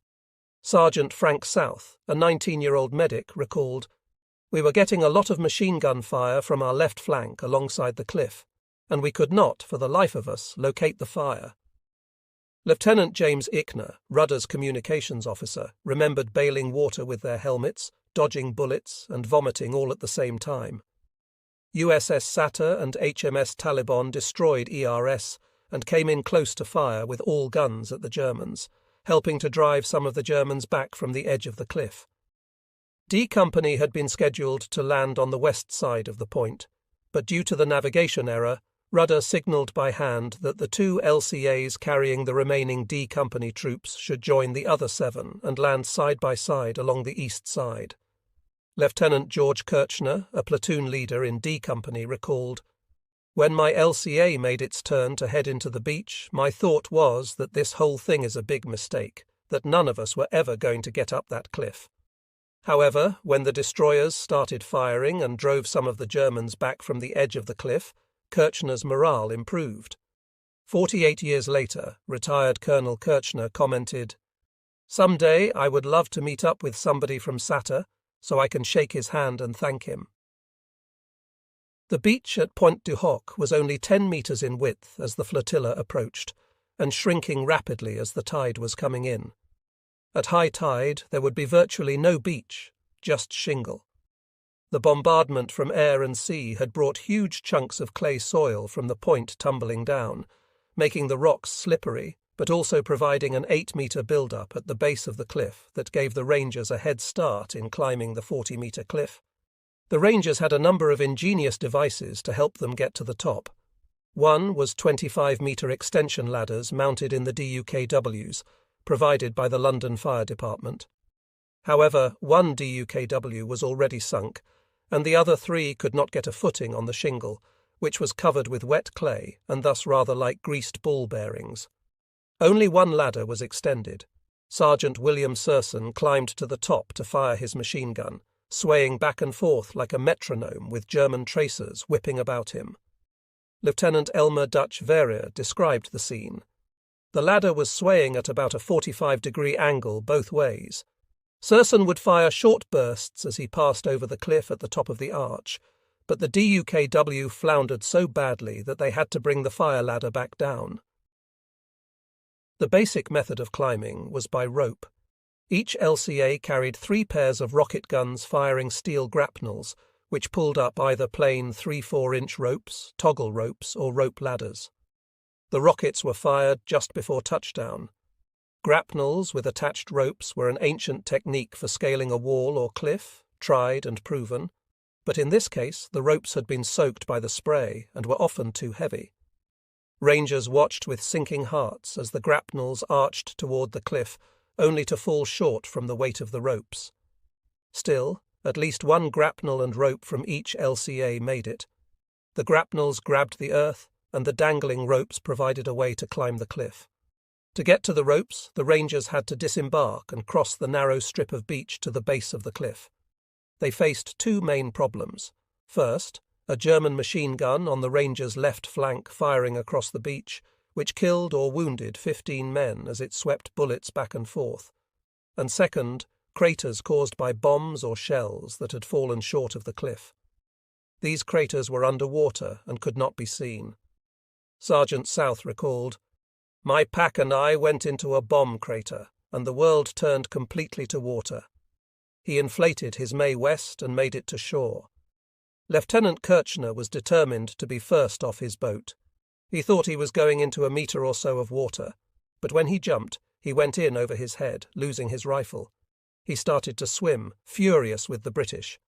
The men behind him saw what had happened and jumped to the sides, hardly getting their feet wet. Instead of being the first one ashore, Kirchner was one of the last. Kirchner wanted to find somebody to help him cuss out the British Navy, but everyone was busily engrossed in their own duties, so he couldn't get any sympathy. 2 of his men were hit by machine gun fire on the beach, which made him very angry because he figured the gunner was targeting him, and he had nothing but a pistol. Kirchner picked up a dead Ranger's rifle. His first impulse was to go after the machine gunner, but he immediately realized this was rather stupid, as their mission was to get to the top of the cliff and destroy the guns. He didn't need to tell the men what to do. They had been trained and knew the order in which they were supposed to climb the ropes. The men started climbing the cliff. Kirchner went down the beach to report to Colonel Rudder that the D Company commander's LCA had sunk. He found Rudder starting to climb one of the rope ladders. Rudder didn't seem particularly interested in Kirchner informing him that he was assuming command of the company. Rudder told him to "Get the hell out of there and get up and climb your rope." Kirchner did as ordered and found climbing the cliff easier than some of the practice climbs back in England.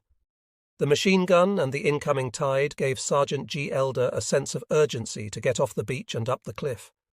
He and his squad free-climbed as they were unable to touch the cliff. When they reached the top, Elder told them, "Boys, keep your heads down because headquarters has fouled up again and has issued the enemy live ammunition." Other Rangers had trouble getting up the cliff.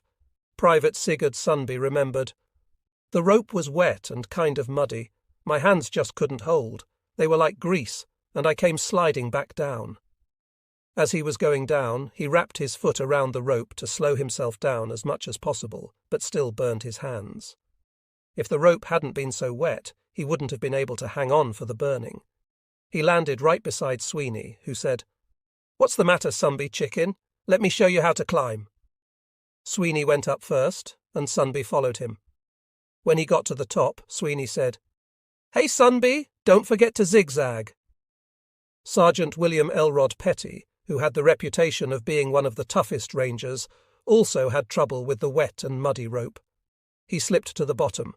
Captain Walter Block, the medical officer, told Petty, "Soldier, get up that rope to the top of the cliff."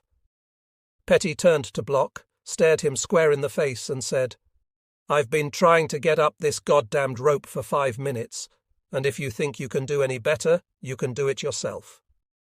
Block turned away, trying to control his own temper.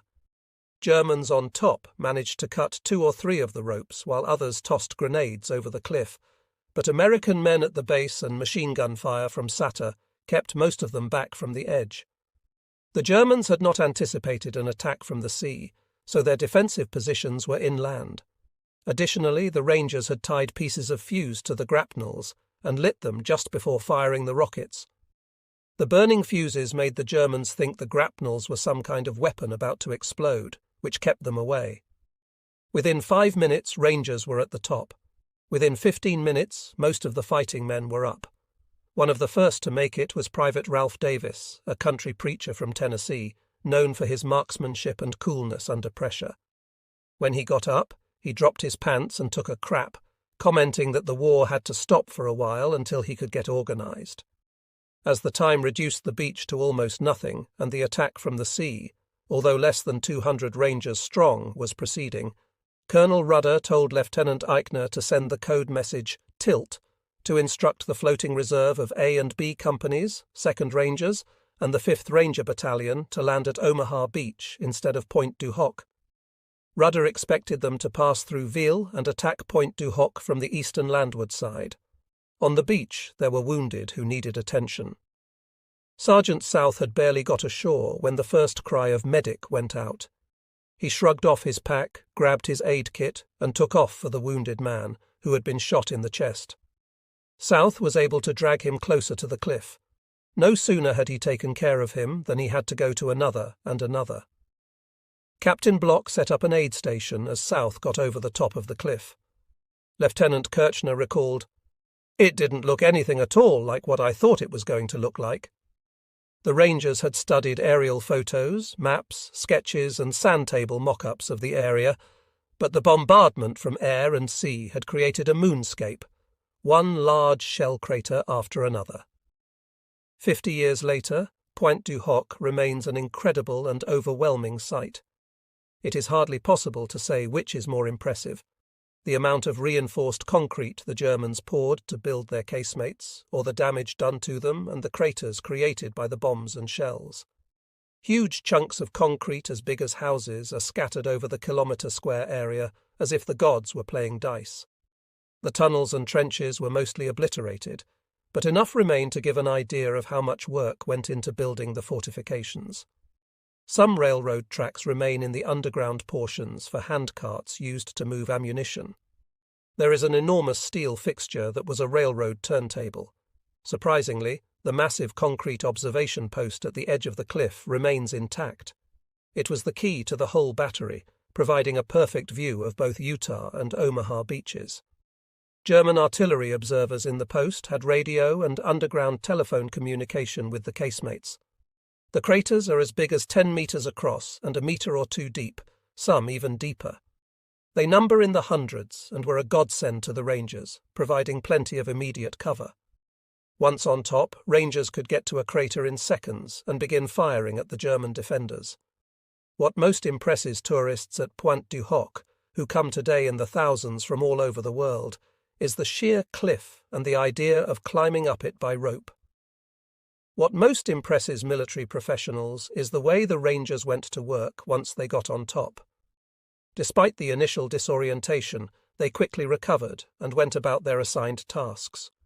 Each platoon had a specific mission to knock out a specific gun emplacement, and the men got on it without being told.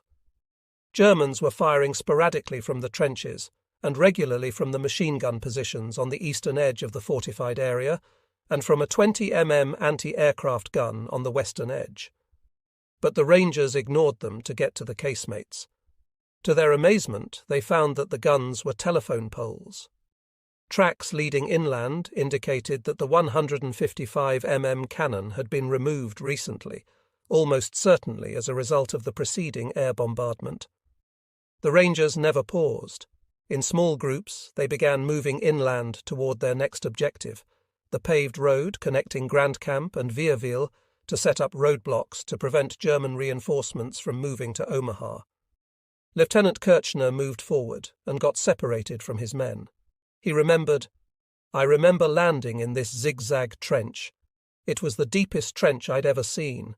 It was a narrow communications trench, 2 feet wide but 8 feet deep. About every 25 yards it would go off on another angle.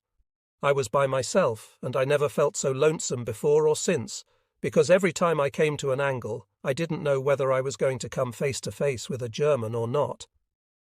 He was filled with a sense of anxiety and hurried to get to the road to join his men, because he felt a lot better when there were other men around. Kirchner followed the trench for 150 meters before it finally ran out near the ruins of a house on the edge of the fortified area. Here he discovered that Pointe du Hoc was a self-contained fort in itself, surrounded on the land side with minefields, barbed wire entanglements, and machine gun emplacements. This is where the Rangers began running into most of the German defenders on the perimeter. Other Rangers had made it to the road, fighting all the way, killing Germans and taking casualties.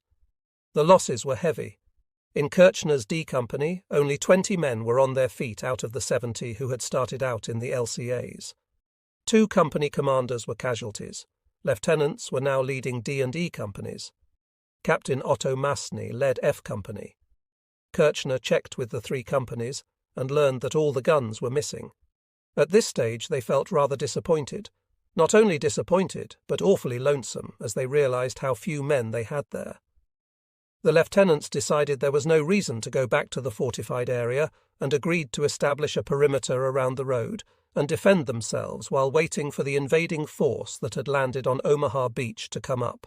At the base of the cliff, at around 7:30 a.m., Lieutenant Eichner sent out a message by radio. Praise the Lord, it signified that the Rangers were on top of the cliff. At 7:45 a.m., Colonel Rudder moved his command post up to the top, establishing it in a crater on the edge of the cliff. Captain Block also climbed a rope to the top and set up his aid station in a 2-room concrete emplacement. It was pitch black and cold inside. Block worked by flashlight in one room, using the other to hold the dead. Sergeant South remembered the wounded coming in at a rapid rate. We could only keep them on litters stacked up pretty closely. It was just an endless process. Periodically I would go out and bring in a wounded man from the field, leading one back and ducking through the various shell craters. At one time I went out to get someone and was carrying him back on my shoulders when he was hit by several other bullets and killed. The fighting within the fortified area was chaotic. Germans would pop up here and there, fire a few rounds, then disappear back underground. Rangers could not keep contact with each other. Movement meant crawling. There was nothing resembling a front line. Germans were taken prisoner, and so were some Rangers. In the observation post, a few Germans held out despite repeated attempts to overrun the position. The worst problem was the machine gun on the eastern edge of the fortified area, the same gun that had caused so many casualties on the beach. Now it was sweeping back and forth over the battlefield. Whenever a Ranger tried to move, Rudder told Lieutenant Verrier to eliminate it. Vermier set out with a couple of men. They moved through the shell craters and had just reached the open ground where the machine gun could cover them when they ran into a patrol from F Company on the same mission. Once they ran out of shell holes and could see nothing but 200-300 yards of open ground in front of them, I was overwhelmed with the sense that it would be impossible to reach our objective without heavy losses. The heaviest weapon the Rangers had was a bar, hardly effective over that distance. Fortunately, orders came from Rudder to hold up for a moment. An attempt was going to be made to shoot the machine gun off the edge of the cliff with guns from a destroyer. This had not been tried earlier because the Shorefire Control Party, headed by Captain Jonathan Harwood from the Artillery and Navy Lieutenant Kenneth Norton, had been put out of action by a short shell, but by now Lieutenant Ickner was on top and had brought with him an old World War I signal lamp with shutters. He thought he could contact the destroyer with it. Rudder told him to try. Ickner had trained his men in international Morse code on the signal lamp, with the idea that they might need it. I recall some of the boys fussing about having to lug this old outmoded equipment on D-Day. It was tripod-mounted, a dandy piece of equipment with a telescopic sight and a tracking device to stay lined up with the ship. We set it up in the middle of the shell hole command post and found enough dry cell batteries to get it going. We established communications and used the signal lamp to adjust the naval gunfire. It was really a lifesaver for us at a very critical moment. The destroyer banged away at the machine gun position, and after a couple of adjustments, the 5-inch guns blew it off the cliffside. Ickner then used the lamp to ask for help in evacuating the wounded. A whaleboat came in but could not make it due to intense German fire. The Rangers were cut off from the sea, with the Veal Draw still firmly in German hands. They were getting no help from the land side. With the radios out of commission, they had no idea how the invasion elsewhere was going. The Rangers on Point du Hoc were isolated and had taken about 50% casualties. A short shell from the British cruiser Glasgow hit next to Rudder's command post. It killed Captain Harwood, wounded Lieutenant Norton, and knocked Colonel Rudder off his feet. Lieutenant Verrier was returning to the command post when the shell burst. What he saw, he never forgot. The hit turned the men completely yellow, as though they had been stricken with jaundice. It wasn't only their faces and hands, but the skin beneath their clothes and the clothes themselves were yellow from the smoke of that shell. It was probably a coloured marker shell. Rudder recovered quickly and, angry, went out hunting for snipers, only to get shot in the leg. Captain Biel treated the wound. Thereafter, Rudder stayed in his command post more or less, doing what he could to direct the battle. Verrier remarked that the biggest thing that saved their day was seeing Colonel Rudder controlling the operation. He still cringed at recalling the pain Rudder must have endured trying to operate with a wound through the leg, and the concussive force he must have felt from the close hit by the yellow-coloured shell. He was the strength of the whole operation. On his return trip in 1954, Rudder pointed to a buried blockhouse next to his command post. "We got our first German prisoner right here," he told his son. He was a little freckle-faced kid who looked like an American. I had a feeling there were more of them around, and I told the Rangers to lead this kid ahead of them. They just started him around this corner when the Germans opened up out of the entrance, and he fell dead right there, face down with his hands still clasped on the top of his head. Out by the paved road, the fighting continued. It was close quarters, so close that when 2 Germans who had been hiding in a deep shelter hole jumped to their feet, rifles ready to fire, Sergeant Petty was right between them. Petty threw himself to the ground, firing his bar as he did so, but the bullets went between the Germans, who were literally at his side. The experience so unnerved them that they threw their rifles down, put their hands in the air, and called out, "Kamerad! Kamerad!" A buddy of Petty's, who was behind him, commented, "Ed, dry hell, Elrod. That's a good way to save ammunition. Just scare them to death." In another of the countless incidents of that battle, Lieutenant Jacob Hill spotted a German machine gun behind a hedge just beyond the road. It was firing in the general direction of some hidden Rangers. Hill studied the position for a few moments, then stood up and shouted, "You bastard sons of ... You couldn't hit a bull in the arse with a bass fiddle." As the startled Germans spun their gun around, Hill lobbed a grenade into the position and put the gun out of action. The primary purpose of the Rangers was not to kill Germans or take prisoners, but to get those 155mm cannons, the tracks leading out of the casemates, and the effort the Germans were making to dislodge the Rangers. By 8:15 a.m. there were about 35 Rangers from Companies D and E at the perimeter roadblock. Within 15 minutes, another group of 12 from Company F joined up. Excellent soldiers, those Rangers, immediately began patrolling. There was a dirt road leading south inland that had heavy tracks. Sergeants Leonard Lamel and Jack, thought the missing guns might have made the tracks. They set out to investigate. At about 250 metres, 1 kilometre inland, Lamel abruptly stopped. He held his hand out to stop, and half whispered, "Jack, here they are. We found them. Here are the goddamned guns." Unbelievably, the well-camouflaged guns were set up in battery, ready to fire in the direction of Utah Beach, with piles of ammunition around them, but no Germans. Lamel spotted about 100 Germans, 100 metres or so across an open field, apparently forming up. Evidently, they had pulled back during the bombardment for fear of a stray shell setting off the ammunition dump, and were now preparing to man their guns. But they were in no hurry, as until their infantry drove off the Rangers and reoccupied the observation post, they could not fire with any accuracy. Lamel never hesitated. "Give me your grenades, Jack," he said to ... "Cover me. I'm going to fix them." He ran to the guns and set off thermite grenades in the recoil, and traversing mechanisms of 2 of the guns, disabling them. He bashed in the sights of the third gun. "Jack, we've got to get some more thermite grenades," he said. He and ... ran back to the highway, collected all of the thermite grenades from the Rangers in the immediate area, returned to the battery, and disabled the other 3 guns. Meanwhile, Sergeant Frank Rupinski, leading a patrol of his own, had discovered a huge ammunition dump some distance south of the battery. It, too, was unguarded. Using high explosive charges, the Rangers detonated it. A tremendous explosion occurred as the shells and powder charges blew up, showering rocks, sand, leaves, and debris on Lamel and ... Unaware of Rupinski's patrol, Lamel and Bourdi assumed that a stray shell had hit the ammo dump. They withdrew as quickly as they could and sent word back to Rudder by runner that the guns had been found and destroyed. With that, the Rangers had completed their offensive mission. It was 9:00 a.m.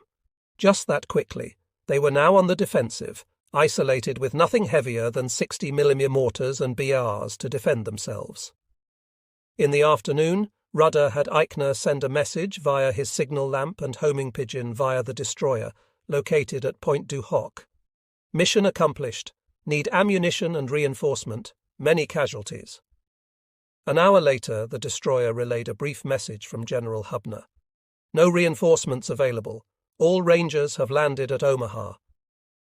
The only reinforcements Rudder's men received in the next 48 hours were 3 paratroopers from the 101st who had been misdropped and who somehow made it through German lines to join the Rangers, and 2 platoons of Rangers from Omaha. The first arrived at 9 p.m.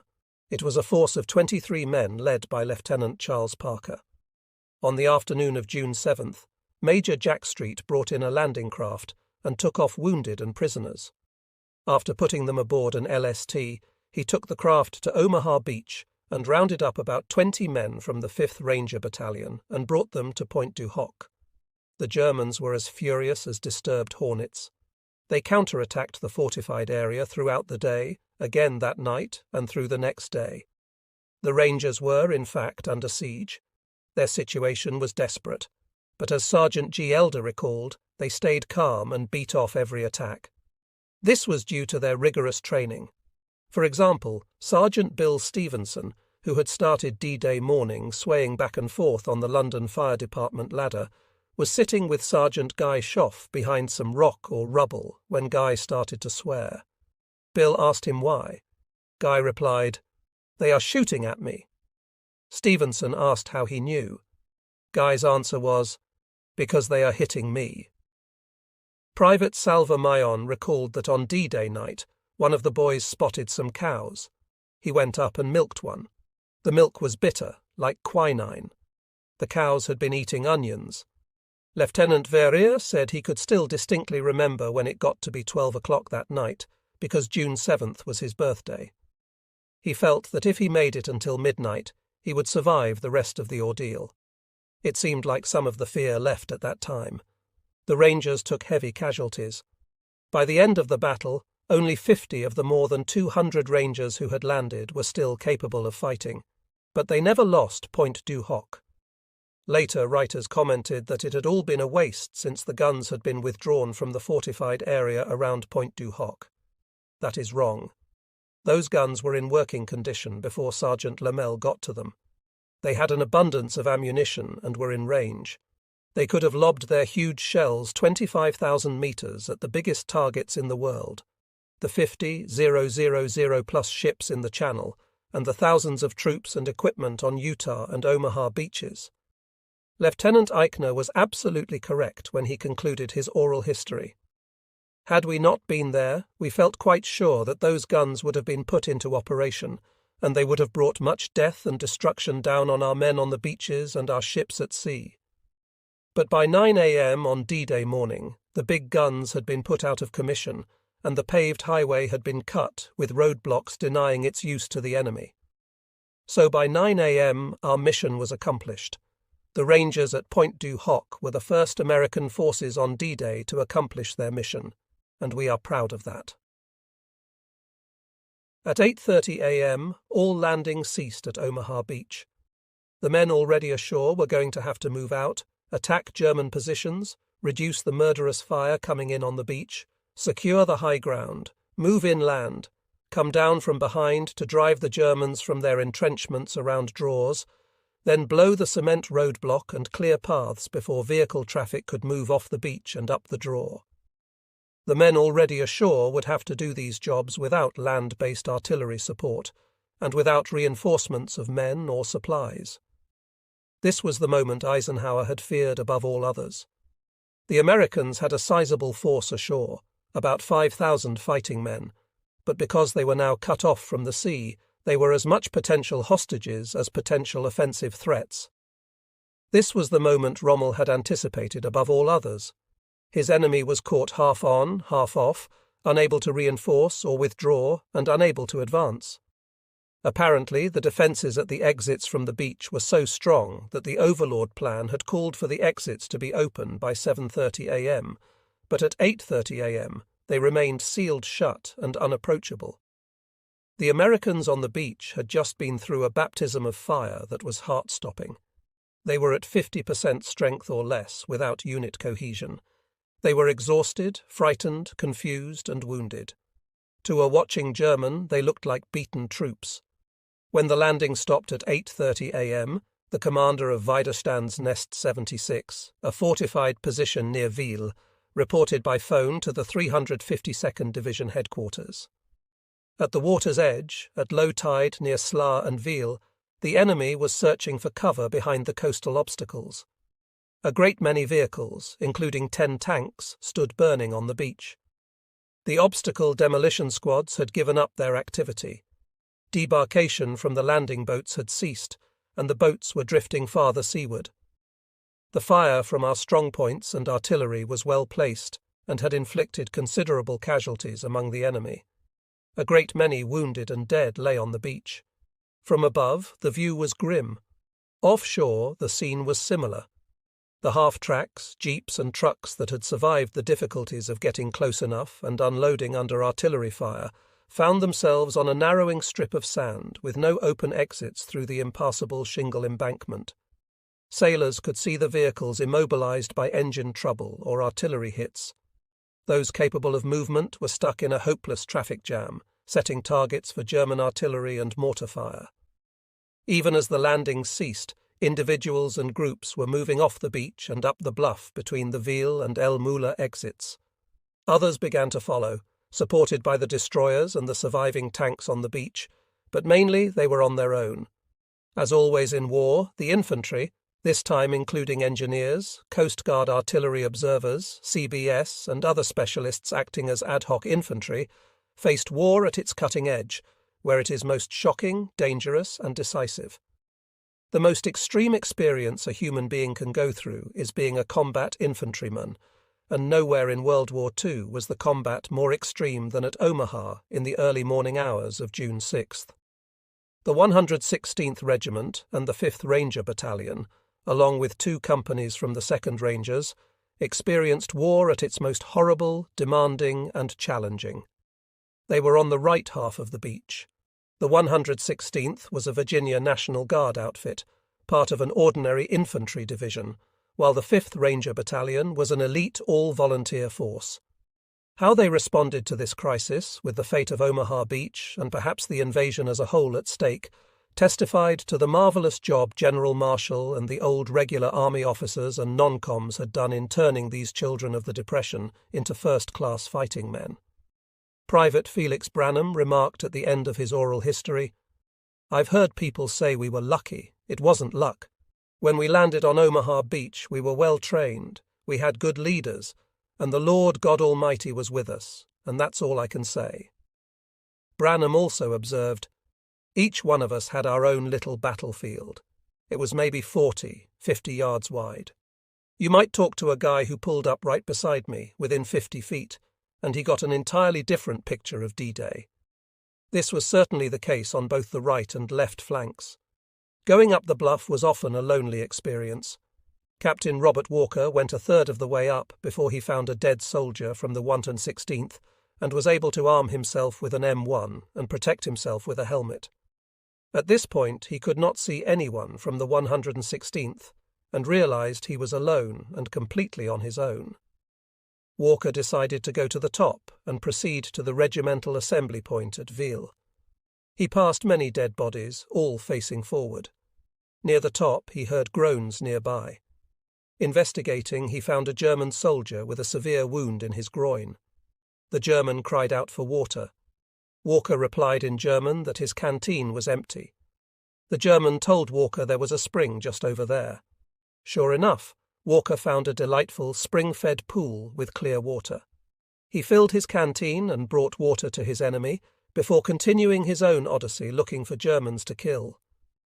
Walker returned to the spring, refilled his canteen, and went back to the wounded enemy soldier to fill his canteen cup. The wounded German was the only soldier from either side Walker saw on his climb up the bluff. His isolation was unusual, possibly unique. Although few men saw any Germans until they got to the top of the bluff, most came up with buddies in small groups.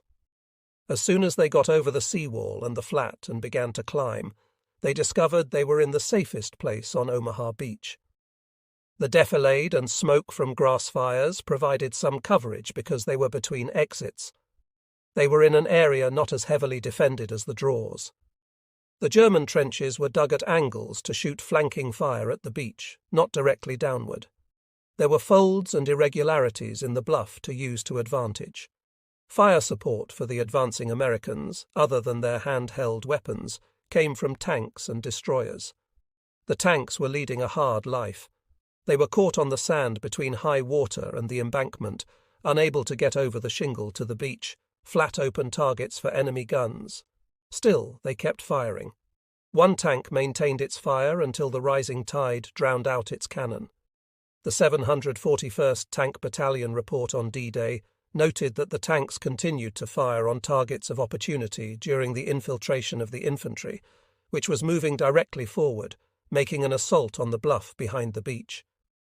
due to the fact that Exit Easy 3, which was to have been used as an exit from the beach by both infantry and tanks, was still in enemy hands and commanded by several artillery pieces, consisting mostly of 88 guns.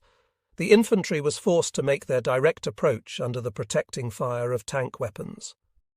Major Sidney Bingham of the 2nd Battalion, 116th, said that the tanks saved the day.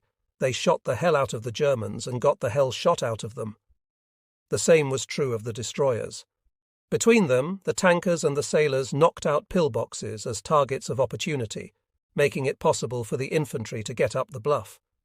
But it was the infantry who had to do it. Someone had to set an example to get the men started, that someone could be a general officer, a colonel, a major, a company commander, a platoon leader, or a squad leader. Medic Cecil Breeden remembered, "When I got to about where the 29th Memorial now stands, Colonel Canam, Colonel John Meta, and some other officers had set up a command post. Canam was shot through the hand. I fixed it. A man came along looking for a non-com, saying there was a sniper up there. Meta said that he wasn't a non-com, but would he do? They both left, going up the hill, bearing to the left. General Cota was an inspiration. After leading a group to the base of the bluff and almost getting blown away by a barrage of mortar shells, he led a column of men up the bluff. They moved slowly, following in Cota's footsteps for fear of mines. Those mines imposed considerable delay in every sector. No one charged up the bluff. The Americans moved up cautiously in single file. Cota's group finally reached the top of the bluff. Above Hamop Pret, a small group of beach villas blasted away. By now, about midway between Ville and Sloron, Germans in trenches and behind hedgerows immediately brought Cota's force under cross-interlocking bands of machine gun fire. Cota arranged the men into ad hoc fire and maneuver teams. He had one team lay down a steady stream of covering fire against the German positions and led others in a series of short rushes across the open fields. Dumbfounded by such aggressiveness, the Germans fled. This may have been the first effective American infantry attack in the campaign in northwest Europe. Cota came upon the dirt road that ran parallel to the beach and turned right toward Ville. There was very little fire in Ville. The Americans met their first French civilians. There was no celebration, hardly an exchange of greetings. Mostly the Frenchmen and Americans stared at each other as the Americans moved through the village.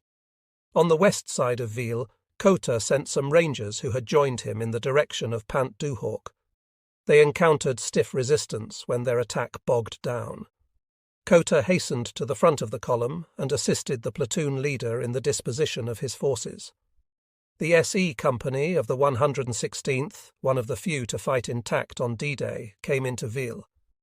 The men of the company remembered Cota walking down the narrow main street, twirling a pistol on his index finger like an old West gunfighter. "Where the hell have you been, boys?" he asked.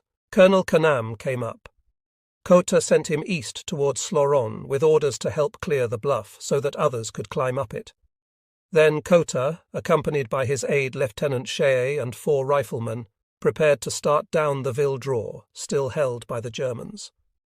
Texas was pounding away with her 14-inch guns at the cement roadblock at the mouth of the draw. Shea recalled that the concussion from the bursts of these guns seemed to make the pavement of the street in Ville actually rise beneath our feet in a bucking sensation. As Cota set off, Shea remarked that he hoped the firing would lift. Cota said he hoped not.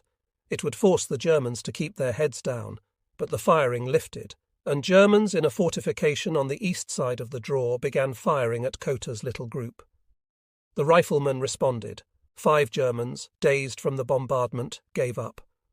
Cota ordered them to lead the way through the minefields down the draw. The group made it to the beach. 10 days later, Lieutenant Shea wrote a report of Cota's actions after returning to the beach. General Cota, though under constant sniper and machine gun fire from the high ground beyond the beach, progressed eastward along the beach, hearing and reorganizing tank units, engineer demolition units, supplies of demolitions, bulldozers, and generally directing units suffering from the initial confusion of landing under fire, so that their efforts could be effectively bent toward the establishment of the beachhead. Despite the shelling from Texas, the concrete wall in front of the draw still blocked the movement of vehicles inland. "Can you blow up that anti-tank wall at the exit?" Kota asked an engineer. It was 14 feet thick at the base, 12 feet high, and 6 feet thick at the top.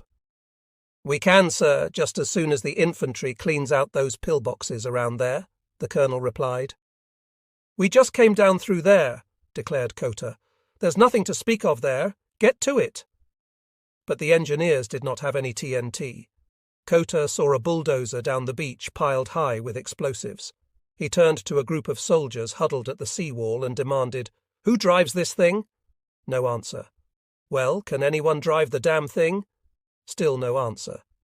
"They need TNT down at the exit," Kota said. "I just came through there from the rear. Nothing but a few riflemen on the cliff, and they're being cleaned up. Hasn't anyone got guts enough to drive it?" A soldier stepped forward. "That's the stuff!" Kota called out. The engineers blew the wall, but by no means did that open the draw. Engineers needed more bulldozers to clear an approach from the beach, to clear the rubble from the wall, to clear the mines, and to fill in the anti-tank ditch. They got to work. Kota was accosted by a sailor whose LCT had been destroyed. Brandishing a rifle, he asked, "How in hell do you work one of these? This is just the goddamn thing that I wanted to avoid by joining the Navy, fighting like a goddamn foot soldier." He started working his way up the bluff. Many men moved out on their own. Lieutenant Henry Seitler was one of them. Seitler, a forward observer for the 9th Air Force, had no radio and no specific assignment. He picked up a rifle and some grenades and became an infantryman. "I remember," he said in his oral history, and then paused. He apologized. "Pardon me if I stop every once in a while. These things are so very real. Even after all these years, I can see it again in my mind, just like it was happening right now." I went to the seawall and stuck my head up between machine gun bursts to see what was going on. I looked right into the eyes of a young American. He was dead. His eyes were wide open. He was blonde, crew-cut. I thought about his mother. Looking back down the beach, Seitler noticed that Jerry would deliberately shoot the medics. "I think that the hottest place in hell is reserved for the man that would do that." Turning back to face the bluff, Seitler crossed the seawall and began to make his way to high ground after dragging some wounded GIs off the beach. Private Harry Parley found an opening in the barbed wire. A few men had already gone through, and he could see them picking their way up. As I started up the slope, I saw the white tape marking a safe path through the mines. I also saw the price paid to mark that path. A couple of GIs had been blown to death, and another was being attended to by a medic. As I passed, I could see that both his legs were gone, and tourniquets were being applied. In the weeks that followed, I was to see much worse, but that particular memory remains with me still. As Parley neared the top, a destroyer commenced firing at a pillbox on the crest. I remember foolishly standing about 40 feet below and watching in amazement at the power and accuracy of the Navy fire landing just above me. It was like sitting in the very first row of a movie, looking up at the screen. Parley traded his bar for an M1 with another GI. He wanted more firepower, and I wanted less weight to carry. Finally reaching the top, I found an area entirely devoid of vegetation, marked by shell craters, and covered by a maze of trenches, dugouts, and firing positions used by the Germans earlier in the morning. Parley also saw his first enemy soldiers, 2 prisoners, hands on heads, being passed back down the slope. They were Asians. In general, the OST soldiers in Wehrmacht uniforms tended to surrender as soon as GIs got near them. They were mainly in the trenches, while ethnic Germans inside concrete fortifications tended to fight on. Captain Sink, Colorado of Headquarters Company, 116th, landed at 8 a.m. just east of Le Moulin Draw. The beach had its share of the dead, the dying, the wounded, and disorganized. Headquarters Company was supposed to be at the Ville Draw. Sink's orders were to proceed up that draw to the village to set up a regimental command post and assembly area. But Sink took one look and decided that lateral movement on the beach through the masses of men, equipment, and heavy fire was out. He made an instant decision to breach the wire obstacles in his front, wade the swamp, climb the bluff, and proceed to Ville along the dirt road. The regimental adjutant declined to accompany Sink. He took out his entrenching tool and started to dig in on the beach. Sink went ahead. After wading through the swamp, Sink and Lieutenant Kelly found a path up the bluff. They passed an unoccupied gun emplacement located on a natural shelf about halfway up. Looking back, they could see the men of the company carefully working their way through the breach in the barbed wire and following up the path in single file. Sink and Kelly came out in an open field at the top of the bluff, where they immediately came under small arms fire. Advancing by creeping and crawling for several hundred feet, they reached a spot where it was safe to stand. Looking down the bluff, they were dismayed to discover that only 6 men were still climbing. The others had dropped back to the beach. Sink sent a runner to return to the beach, round up the men, and get them started again. Sink and Kelly drew machine gun fire from St. Leon. They fell back and encountered a group from 3rd Battalion 116th, including the battalion CO, Lieutenant Colonel Lawrence Meeks. It was 10 a.m. Meeks ordered 3rd Battalion to move against S. Leon. Sink's mission was to establish the command post at Ville, so he decided to return to the beach to get his missing men moving. Sergeant Warner Hamlet and some of his buddies from F Company 116th got over the seawall only to be held up at the base of the bluff by machine gun fire from pillboxes. They tried to put them out of action by attaching TNT to long poles, but barbed wire surrounding the pillboxes kept the Americans from getting close enough to insert the explosives. We decided to run between the pillboxes and enter the trenches that connected the boxes. We entered those trenches, slipped behind the pillboxes, and threw grenades into them. After the explosion, we ran into the boxes to kill any survivors. Rows of pillboxes stood between us and the top of the bluff. Slowly, one by one, we advanced. The bravery and gallantry of the soldiers was beyond belief. Hamlet was wounded in the leg and back. When he got to the top of the bluff, Sergeant England told me to go back to the beach and get a medic to tag me so that I could be transported back to a hospital ship. As I painfully walked back to the beach, thousands of parts of bodies lined it. They were floating heads, arms, legs. I realized what being in the first wave was all about. Hamlet concluded his oral history. I was in the hospital in England for 2 months. I was then sent back to the front lines. In all, I saw 7 months of combat and was wounded twice more. I would do it all over again to stop someone like Hitler. I am Warner H. Hamlet. Companies A and B of the 2nd Rangers, along with the 5th Ranger Battalion, had alternate missions. If they got word by 7 a.m. from Colonel Rudder, "Praise the Lord" was the signal indicating that the 2nd Rangers had possession of Pointe du Hoc. They were to go in there and provide reinforcements. If they did not get the message, they were to go in at Dog Green and Dog White, proceed up the Ville Draw, turn right, and go overland to the aid of their comrades at Pointe du Hoc. Lieutenant Colonel Max Schneider of the Rangers was in command. He delayed making his landing decision as long as possible. By 7:15 a.m. he could delay no longer. His craft were midway between Pointe du Hoc and Ville. Schneider had to choose. Captain John Ryan, Colorado of Headquarters Company 5th Rangers, wrote in a memoir, "Emotion ran high to go in and assist the 2nd at the point, but our orders under the plan were to shift to Ville. If the message was not received, and shift we did, it was a critical and wise decision." The Rangers provided badly needed support for the 116th at Viville, and Rudder's men would soon accomplish the mission at the point on their own. Shortly after the craft made their turn toward the beach, Schneider got the message sent from Rudder's command post, "Praise the Lord." It came too late. Schneider was already committed. Companies A and B of the 2nd Rangers hit the beach first. Private Jack Keating was in a company. He recalled that as his LCA approached the beach, Texas was firing right over our little old boat. Every time she fired, it almost lifted our boat out of the water. The LCA came in at the boundary between Dog Green and Dog White, just east of the Ville Draw. No one had landed at that spot yet, and it was still free of fire. The CO of A Company, Captain Dick Merrill, called out, "Fellows, it's an unopposed landing." The ramp was dropped, and the Germans began firing. In the first few minutes in the water, Keating said, "I will never forget as long as I live. There were machine guns, rifle fire, mortar fire, 88s, and God knows what else, and it felt as though every German was aiming at me." It took Keating a half hour to make his way to the beach. "It's not like in Hollywood," he commented. "The actors jump into the water, and in 3 seconds they're charging up the beach. Well, it isn't like that." When he finally struggled ashore, Keating got behind a tank with 2 buddies.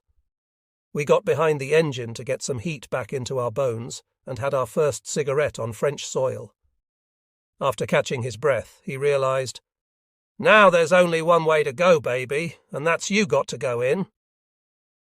As he moved across the beach, his musette bag was ripped open by a burst of machine gun fire. It ruined my cans of plums and peaches, my bars of candy, my K-rations, cigarettes. Everything was ruined. On the beach, Keating encountered a captain from the 116th who had been shot in the head and twice through the chest, and he was still alive. He asked Keating if he would take him to the aid station down the beach. Keating said, "There's only one way I can do it. I'll crawl. You get on my back and I'll crawl." It was about 100 yards down the beach. Keating finally got him there.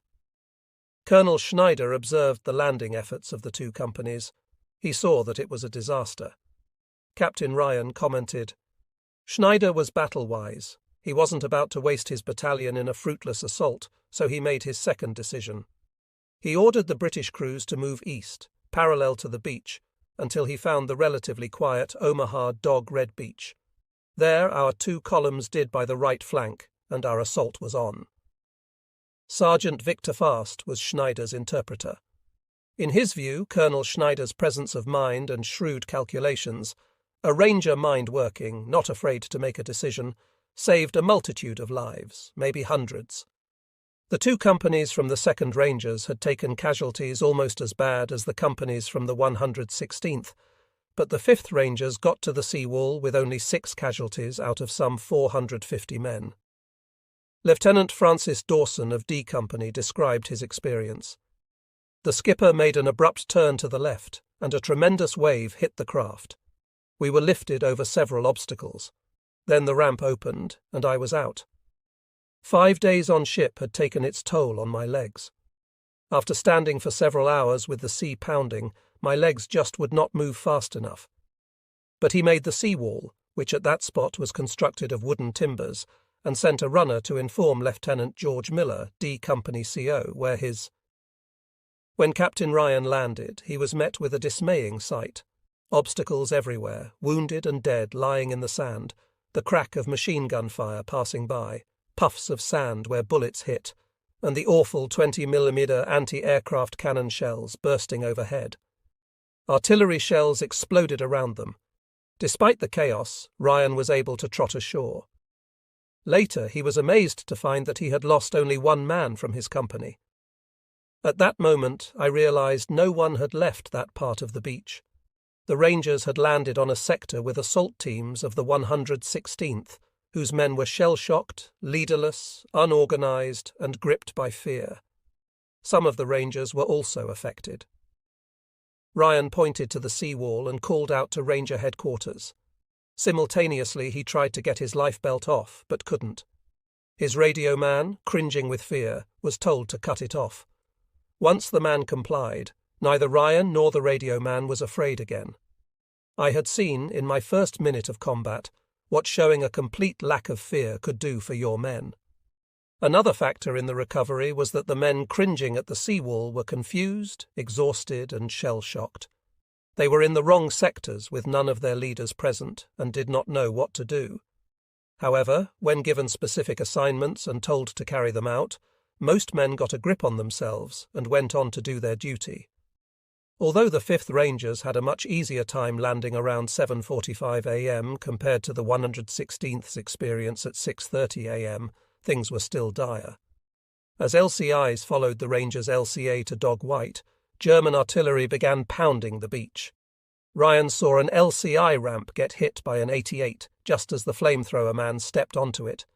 Instantly, the boat was engulfed in flames. Father Joe Lacey was on the beach tending to the wounded. Described by one ranger as a small, old, fat Irishman, Lacey had insisted on coming along on the transport on the night of June 5th. 6, despite rangers' doubts about his ability to keep up. He had told the rangers, "When you land on the beach and you get in there, I don't want to see anybody kneeling down and praying. If I do, I'm going to come up and boot you in the tail. You leave the praying to me and do the fighting on the beach." Men saw Father Lacey go to the water's edge to pull the dead, dying and wounded from the water, putting them in relatively protected positions. He prayed for them and with them, giving comfort to the wounded and dying, a true man of God. When Lieutenant J. Ep.5 reached the seawall, he could only hear German fire and thought the invasion had failed, with all other Americans killed or captured. At that moment, Omaha Beach seemed like a military disaster. The grand design of battalions achieving D-Day objectives had collapsed, yet the Rangers were getting organized and to work. Captain Ryan saw an old sergeant set up a .30 caliber water-cooled machine gun on a tripod. An engineer lieutenant in a green sweater was helping him carry water and ammunition. The sergeant got behind the gun, began traversing, and searching the bluff to our right front. I saw troops from the 116th trying to fight their way up the bluffs. The sergeant fired in support of their advance, while the engineer lieutenant was oblivious to the German fire around him. He yelled down at the troops huddled against the seawall, frightened and doing nothing. "You guys think you're soldiers to no avail." General Cotter came down the beach in the Hollywood version, calling out, "Rangers lead the way!" and off they charged. In reality, the battlefield noise was such that he couldn't be heard 10 feet away. What he did was move from group to group. The first he encountered included Ryan, who recognized him. Cotter's son was a West Point classmate of Ryan's. Cotter reported the location of Colonel Schneider's command post and encouraged individuals and small groups to move out on their own, saying, "Don't die on the beaches. Die up on the bluff if you have to die, but get off the beaches or you're sure to die." To Ryan he said, "You men are Rangers, and I know you won't let me down." Cotter found Schneider at his command post.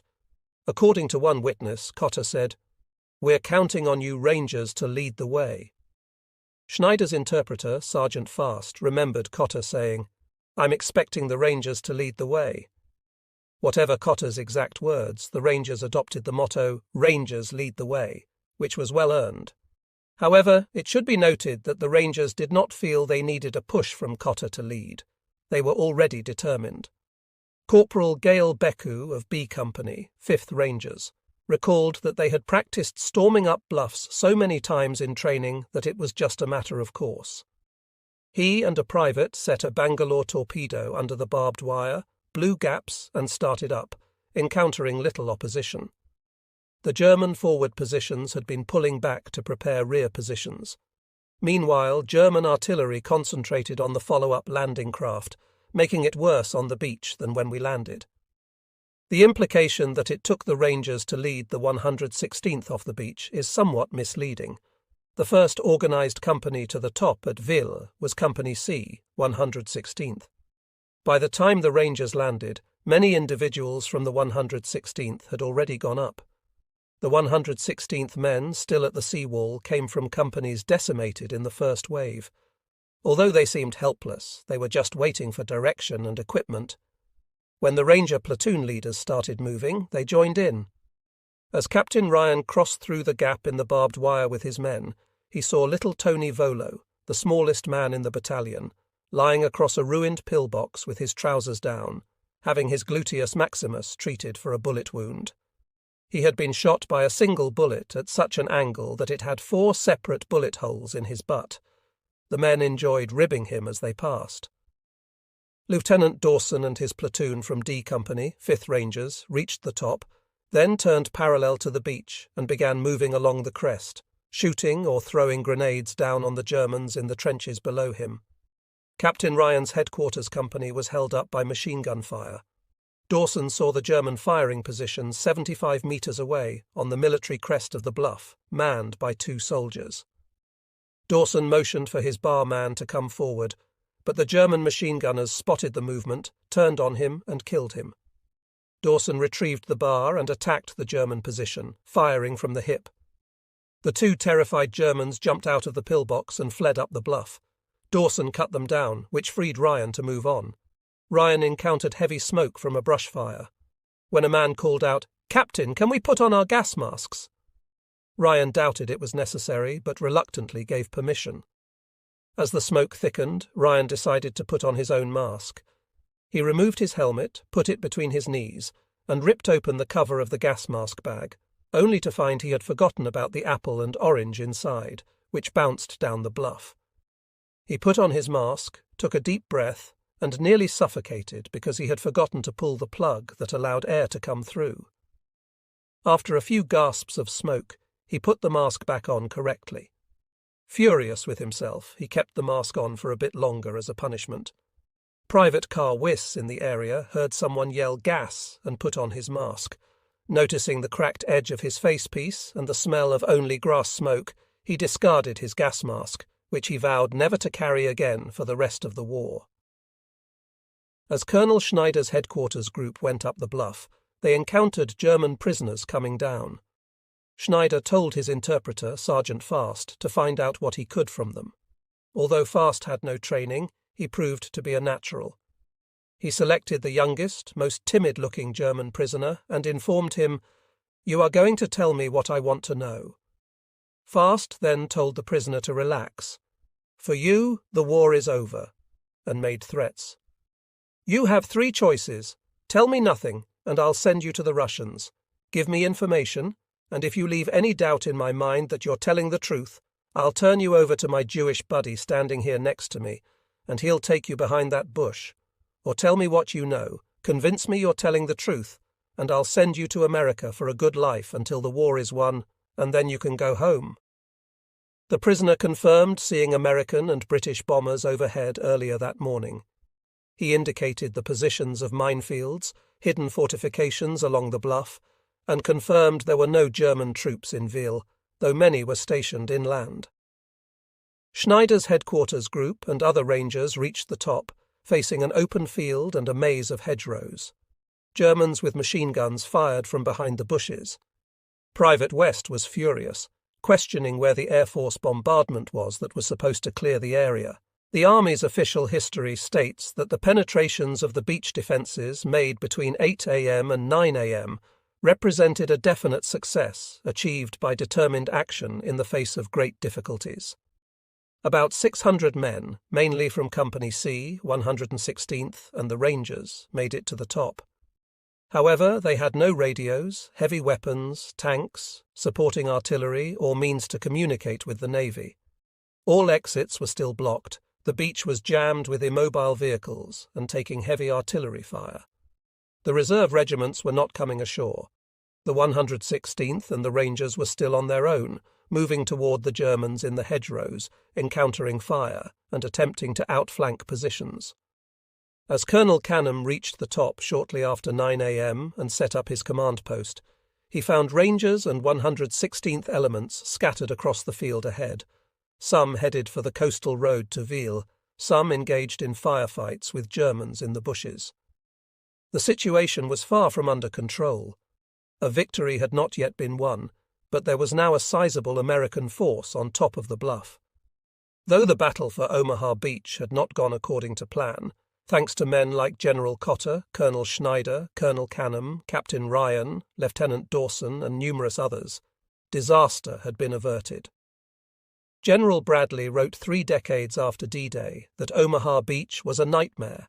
Even now it brings pain to recall what happened there on June 6, 1944. He added, "I have returned many times to honour the valiant men who died on that beach. They should never be forgotten, nor should those who lived to carry the day by the slimmest of margins. Every man who set foot on Omaha Beach that day was a hero." Bradley's command post was a 20-by-10 steel cabin built for him on the deck of the cruiser USS Augusta. The walls were dominated by Michelin motoring maps of Normandy. There was a plotting table in the centre of the room, with clerks at typewriters along one side. However, Bradley was seldom there. He spent most of the morning on the bridge, standing beside Admiral Alan G. Kirk, the Western Naval Task Force commander.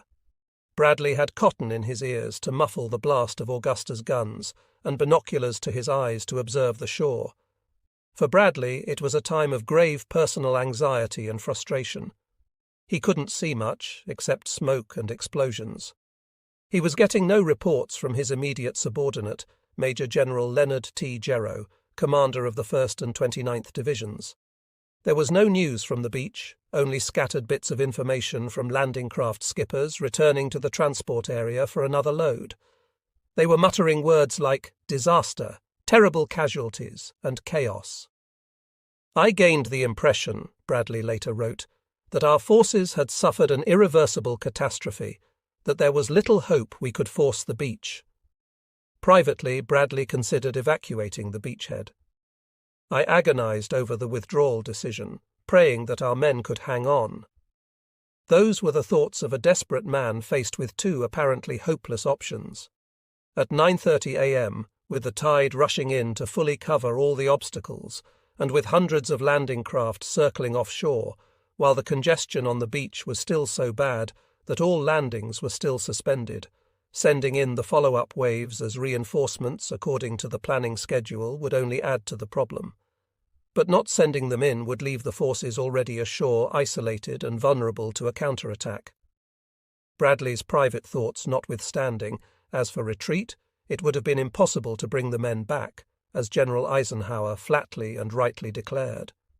With almost no radios functioning, there was no way to recall the men from the 116th and 16th Regiments and the Rangers who were already, although unknown to Bradley or any other senior officer, making their way up the bluff.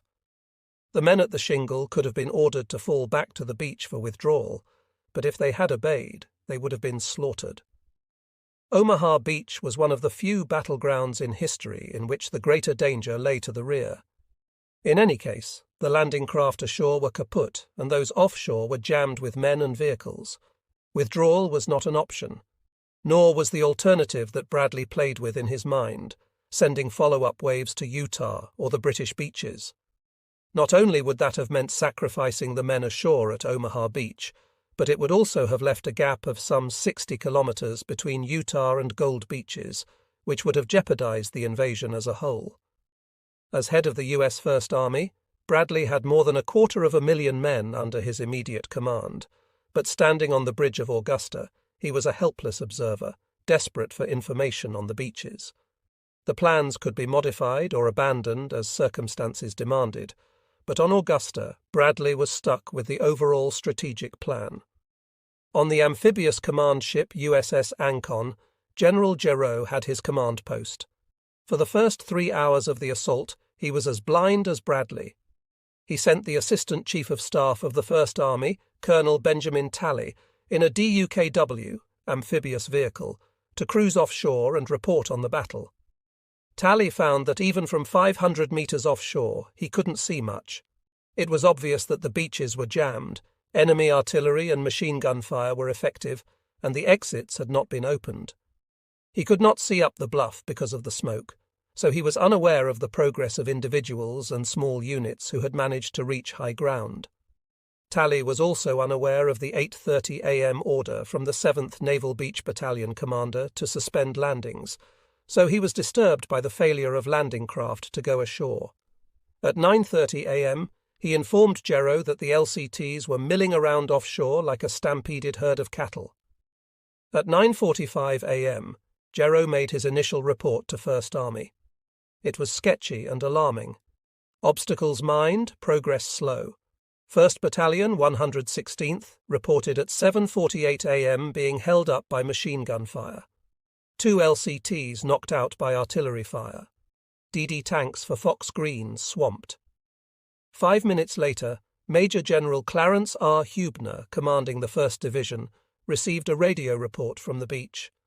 There are too many vehicles on the beach. Send combat troops. 30 LCTs waiting offshore cannot come in because of shelling. troops dug in on beaches still under heavy fire.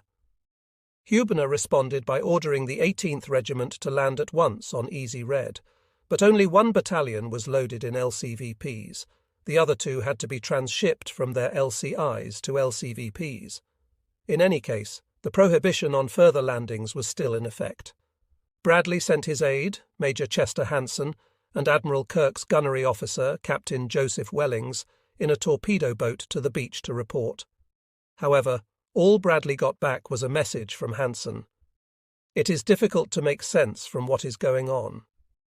From the general's point of view, disaster loomed, a disaster they could do nothing about. The generals were irrelevant to the battle on Omaha. The situation was so bad that the evacuation of the wounded was toward the enemy, perhaps a unique occurrence in military history. Up when H reached the shore, I was breathing heavily with excitement, my eyes darting in all directions, looking, waiting, seeing. It was quite bewildering. He started thinking straight immediately. H ordered Hendrik to drive back into the water and then to turn the M15 into firing position. He began to blaze away with his 37mm gun, aiming at a pillbox on the west side of the E1 exit. The first 3 rounds were short.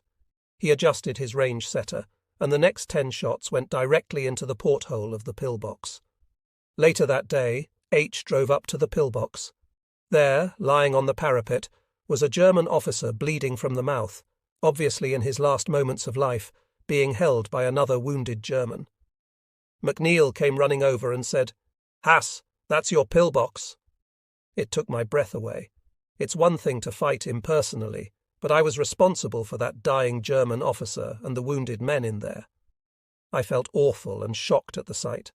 With that kind of support, the 18th got ashore, but not without loss and not without confusion, a confusion compounded by the mislanding of the 115th Regiment of the 29th Division, which was supposed to land on Dog Red, but instead came in starting at 10:30 a.m. on Easy Red, right on top of the 18th. This caused a horrendous mix-up of men and units and imposed delays, but it put a lot of firepower on Easy Red where it was badly needed. As the 18th came ashore, it appeared to the officers that no progress at all had been made. The regimental action report declared, "The beach shingle was full of tractors, tanks, vehicles, bulldozers and troops. The high ground was still held by Germans who had all troops on the beach pinned down. The beach was still under heavy fire from enemy small arms, mortars and artillery. Captain, later Major General, Al Smith was executive officer of the 1st Battalion, 16th Regiment. He had landed on Easy Red at 7:45 a.m. About 500 yards offshore, he began to realize they were in trouble. The nearer we got to the beach line, the more certain I was that the landing was a disaster. Dead and wounded from the first waves were everywhere. There was little or no firing from our troops. On the other hand, German machine guns, mortars and 88mm artillery were laying down some of the heaviest fire I'd ever experienced. About half of Smith's battalion made it to the defilade afforded by the shingle embankment. Smith made contact with Brig. General Willard Wyman, the assistant division commander.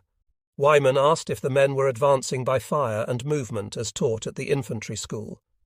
"Yes, sir," Smith snapped back. "They're firing. We're moving." He followed the path made earlier that morning by Captain Dawson of G Company up the bluff. Near the top, I recall the most pleasant 5-minute break of my military career. With our column at one of its temporary standstills, Captain Hank Hester of Headquarters Company and I moved to the side to sit down and eat apples provided by the ship's mess. We also had time for a wee nip of Scotch whisky, my farewell gift from a little old English lady. Smith set up the battalion CP beside a dirt road. Around this time, a telephone line reached him from regimental headquarters at the base of the bluffs. Colonel George Taylor, commanding officer of the 16th, asked about their situation and what he could do to help. Smith told him they could use tanks, the sooner the better. Taylor promised to do everything possible. It was 11 a.m. Taylor ordered all available tanks into action up the E3 draw. Captain W.M. King got the order and ran along the beach, notifying each tank to proceed to E3 and move up. When he reached the last tank, King found the commander wounded. He took over, backing away from the shingle. King drove east, weaving in and out of the wreckage along the beach. After about 200 meters, he hit a mine that blew the center bogie assembly off and broke the track. He went on foot to the exit, where he found that of the handful of tanks that had started for E3, only 3 had arrived. 2 were knocked out as they tried to force their way up the draw. The third backed off. E3 was not yet open. Private Ray Moon of the 116th reached the top around this time. I looked back at the beach. The view was unforgettable. The beach was a shooting gallery for machine gunners. The scene below reminded me of the Chicago stockyard cattle pens and its slaughterhouse. We could see the men in the water and those huddled along the seawall. There was little movement, and all those below were sitting ducks for any trained marksmen or artillery observers. Mortar fire, artillery shells, and machine gun fire continued to rain down on the beach. At higher headquarters, Easy Red continued to look like a calamity. JRO reported to Bradley, "Situation, beach exits, Easy still critical at 11 a.m. 352nd Infantry Division, German identified." This was the first time Bradley knew his men were up against the 352nd, which had been missed by Allied intelligence. Fighting continued on the beaches, but on the spot things looked better. Colonel Talley of the Forward Information Detachment reported shortly after 11 a.m. Infiltration approximately platoon strength updraw midway between exits E1 and E3. A bit later, men advancing upslope behind Easy Red, men believed ours on Skyline. One of those GIs on the Skyline was Captain Joe Dawson of G Company. How he got there is a story he tells best himself. "On landing, I found total chaos as men and material were literally choking the sandbar just at the water's edge. A minefield lay in and around a path extending to my right and upward to the crest of the bluff. After blowing a gap in the concertina wire, I led my men gingerly over the body of a soldier who had stepped on a mine in seeking to clear the path. I collected my company at the base of the bluff and proceeded onward. Midway toward the crest, I met Lieutenant Spaulding. I proceeded toward the crest, asking Spaulding to cover me. Near the crest, the terrain became almost vertical, affording complete defilade from the entrenched enemy above. A machine gun nest was busily firing at the beach, and one could hear rifle and mortar fire coming from the crest. I tossed 2 grenades aloft, and when they exploded, the machine gun fell silent. I waved my men and Spaulding to proceed as rapidly as possible, and I then proceeded to the crest, where I saw the enemy moving out toward the E3 exit and the dead Germans in the trenches. To my knowledge, no one had penetrated the enemy defence until that moment. As soon as my men reached me, we debouched from that point, firing on the retreating enemy and moving toward a wooded area. This became a battleground extending all the way into town. In an analysis of how he became the first American to reach the top of the bluff in this area, written in 1993, Dawson pointed out, "The Battle of Omaha Beach was first, deadly enemy fire on an exposed beach, where total fire control favored the defender, and we were not given any direct fire support from the Navy or tanks. Second, the poor German marksmanship is the only way I could have made it across the exposed area, because I could not engage the enemy, nor even see him, until I reached the machine gun. Third, the fortunate ability to control my command both in landing together and debouching up the bluff together as a fighting unit. Fourth, our direct engagement with the enemy caused him to cease the concerted small arms, machine gun, and mortar fire with which he was sweeping the beach below. While Dawson moved on Civile, Spaulding went to the right, west towards Es Laurent. Spaulding spread his men over an area of some 300 meters and advanced. They spotted a German machine gunner with a rifleman on each side, firing down on the beach from their dugout. Sergeant Streak shot the gunner in the back, and the rifleman surrendered. Spaulding interrogated the prisoners, but they were ethnic Germans and refused to give any information. With the prisoners in tow, Spaulding moved west. "We were now in hedge and orchard country," he told Sergeant Forrest Pogue of the Army's Historical Division in a February 1945 interview. We crossed through 2 minefields, no one was lost. We still had an angel on each shoulder. The E Company platoon came upon a fortified position overlooking the E1 draw. Sergeant Kenneth Peterson fired his bazooka into it, but no one came out. Spaulding was about to move on when he spied something suspicious. Sergeant Streak and I went forward to investigate and discovered an underground dugout. Inside, there was an 81 mortar with beautiful range cards, lots of ammunition, and a position for a 75 cannon overlooking the E1 draw. The dugout was made of cement with radios, excellent sleeping facilities, and dogs. We started to drop a grenade in the ventilator, but Strake said, "Hold on a minute," and fired 3 shots down the steps into the dugout. He then yelled in Polish and German for them to come out. 4 men did, bringing out 2 or 3 wounded Germans. From the other side of the draw, Germans began to fire on Spaulding's platoon. The GIs fired back, and American destroyers commenced firing into the draw. It was about 10 a.m. Spaulding started down the line of communication trenches, which led to the cliff overlooking the beach. They were now behind the Germans. "We routed 4 out of a hole and got 13 in the trenches," he recounted. The trench had telemines, hundreds of grenades, and numerous machine guns. Spaulding inspected the trenches and admitted, "I did a fool thing." He had lost his carbine when he landed, picked up a German rifle, only to discover he didn't know how to use it, and traded it to a soldier for another carbine. But he failed to check the carbine. In the trenches, I ran into a kraut and pulled the trigger, but the safety was on. I reached for the safety catch and hit the clip release, so my clip hit the ground. I ran about 50 yards in nothing flat. Fortunately, Sergeant Peterson had me covered, and the German put up his hands.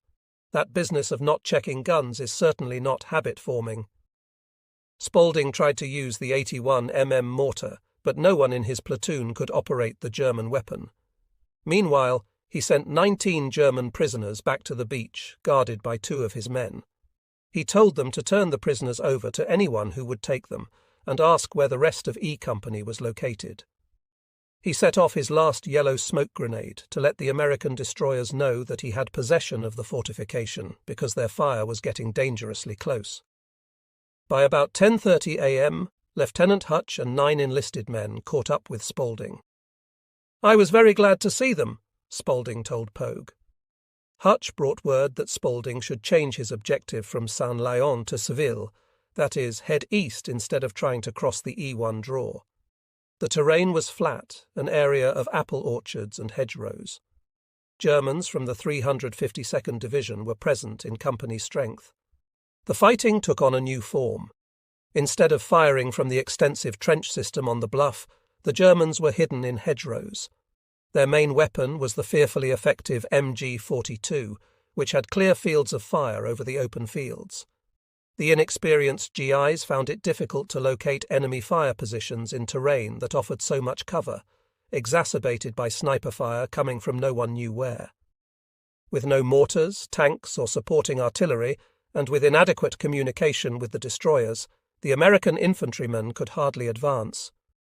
Again and again, the E Company platoon ran into pockets of resistance in prepared positions, built around machine guns dug in along the hedgerows. When Spaulding and Hutch bypassed such positions, the platoon got split up, leading to a progressive loss of control. Still, they managed to move forward and join Captain Dawson and G Company. Dawson was experiencing similar difficulties moving on Seville. Dawson led by example and gave orders that were simple, direct, and impossible to misunderstand. "I said, 'Men, there is the enemy, let's go get them.'" Company G worked its way to within a kilometre of Seville. Dawson paused under a large oak tree. A very friendly Frenchwoman welcomed them with open arms, saying, "Welcome to France." Dawson advanced to the edge of Seville. The dominant building, as always in Normandy villages, was a Norman church built of stone, its steeple stretching into the sky. Sure enough, Dawson noted, in the steeple of the church there was an artillery observer. He dashed inside the church with a sergeant and a private. Immediately, 3 Germans inside the church opened fire. Fortunately, they were not hit by this burst, but as they made their way through the church, the private was killed, shot by the observer in the tower. Dawson turned and secured the tower by eliminating the observer. His sergeant shot the other 2 Germans, thus securing the opposition. As Dawson ran out of the church, a German rifleman shot at him. Dawson fired back with his carbine, but not before the German got off a second shot. The bullet went through Dawson's carbine, shattering the stock. Fragments from the bullet went through his kneecap and leg, causing his knee to swell and leading to his evacuation the next day. Beyond the church, G Company ran into heavy fire from a full German company occupying the stone houses in Seville. These positions were all but impregnable to small arms fire. G Company got into what Dawson called a very severe firefight, but could not advance. Shortly after noon, Major William Washington, the executive officer of the 2nd Battalion, 16th Regiment, arrived, setting up a command post, CP, in a drainage ditch just west of Seville. He sent the E Company platoon to the right, south of the village. Spaulding moved out, but got separated from Dawson. Germans moved into the gap, and within 40 minutes, Spaulding's platoon was surrounded. Spaulding realized that instead of attacking, he was being counterattacked. He set up a defensive position in the drainage ditches. Several squads of Germans approached the platoon, but Spaulding's men were able to beat them off. Spaulding saw a runner coming from the battalion CP with a message from Major Washington. The Germans opened fire on the runner, and after he fell, they fired at least 100 rounds of machine gun ammunition into him. It was terrible, but we do the same thing when we want to stop a runner bearing information. Spaulding's platoon spent the remainder of the day in the ditches, fighting a defensive action. By nightfall, Spaulding was down to 6 rounds of carbine ammunition, and most of his men were down to their last clip. The platoon, which had been the first to take prisoners and had eliminated several machine gun posts on the bluff and the Tobruk looking down the E1 draw, had landed with 30 men. By nightfall, 2 had been killed, 7 wounded. 5 men in the platoon were awarded DSCs, personally presented by General Eisenhower: Lieutenant John Spaulding, Kentucky; Sergeant Philip Streak, New Jersey; Private Richard Gallagher, New York; Private George Bowen, Kentucky; and Sergeant Kenneth Peterson, New Jersey. Major Washington dug in, expecting a major German tank counterattack, as he had experienced in Sicily. We spent all night of the first day wrestling 57 mm anti-tank weapons up the cliff with ropes, with jeeps and winches, and everything else. By daylight on June 7th, there had been no counterattack. What Washington saw at first light was astonishing enough: 2 GIs leading 50 German prisoners of war into the American line. The Americans turned out to be privates who had been missed and captured by the Germans. Both American privates were of Polish extraction, and the German soldiers were Polish conscripts. When darkness fell, the GIs persuaded their captors to hide out in the bushes and surrender at first light. Washington had a personal piece of good luck when war correspondent Dan Whitehead asked him how he got across the beach safely. Washington relates, "I don't know what I told him, but it sounded good in print. He wrote that I said it was my wife's prayers that carried me across the beach, so that went over good back home." Casualties in the Easy Red sector were awful. In F Company, 16th Regiment, every officer and more than half the NCOs were down by the end of the day. The losses in the other. The platoon of E Company faced intense fighting. The carnage left an indelible impression on Captain Fred Hall, the S3 officer, who later recalled, "My wife and I walked Easy Red Beach in May 1982. It was soon enough to return." Spaulding continued to fight throughout the campaign in northwest Europe, providing inspired leadership. In a 1945 interview, he told Pogue that he had learned much about combat that he wished he had known on D-Day. He acknowledged his luck, stating, "Most survivors from Easy Red have a Lord was I lucky story to tell." Sergeant John Ellery recounted a harrowing experience during the fighting outside Seville. "I was about to climb through a break in the hedgerow when my ID bracelet on my right wrist got hung up on a sturdy piece of brush. I slid back down, broke off the branch, and got loose. Meanwhile, a fellow from another company passed by me and went over. As his head cleared the top of the hedgerow, he took a round right in the face and fell back on top of me, dead. Ellery later sought out the sniper. I evened the score. It was a clean shot, the only one I fired on D-Day. Afterward, Ellery found himself hungry and reached for an apple in his musette bag, only to discover it had turned to applesauce. He settled for a K ration, which he enjoyed so much he had another, thinking, I wasn't likely to outlast my supply of rations, so there was no point in going hungry. By noon, Easy Red Beach was still far from safe. While machine gun fire had lessened between E3 and E1 thanks to the efforts of a platoon that had eliminated pillboxes, mortar and artillery fire continued to pour down. The bombardment was less accurate due to forward observation posts being overrun or destroyed, but it was greater in volume. Reinforcements from the 115th Regiment were coming ashore. Its 1st Battalion, combat-loaded in LCVPs, landed at 11 o'clock a.m., alongside or just behind the craft carrying the 18th Regiment. However, by noon, the other 2 battalions of the 18th, loaded in LCIs, were still milling about at the line of departure. The fast-running tide made it difficult for the LCIs to avoid stranding, so they discharged their troops into LCVPs, which then shuttled them to shore. The Germans soon caught on to this and began shelling the transfer points.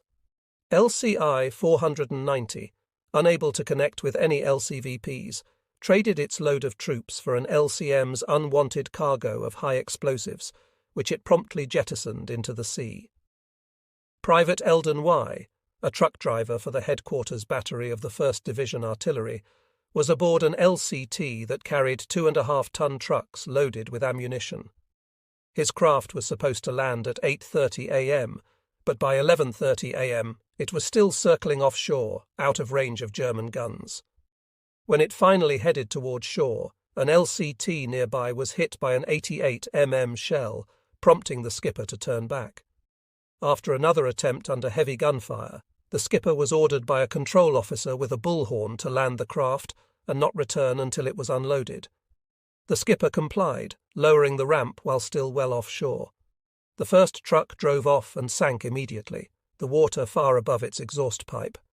Despite the protests of Lieutenant W., the remaining 6 trucks followed, each sinking as the drivers swam to shore.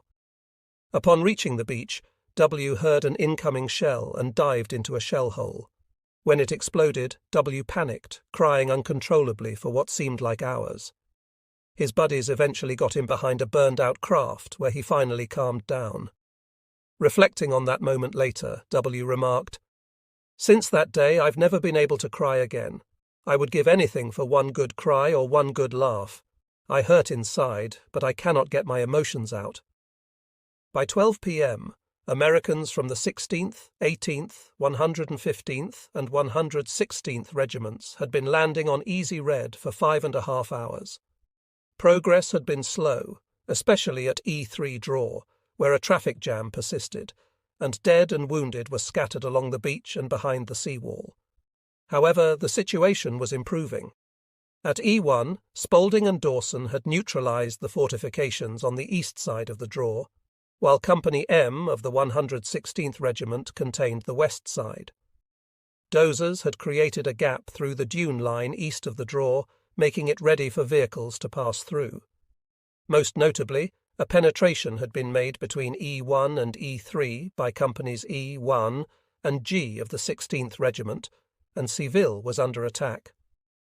By 1:09 p.m., JRO was able to make his first favourable report to General Bradley.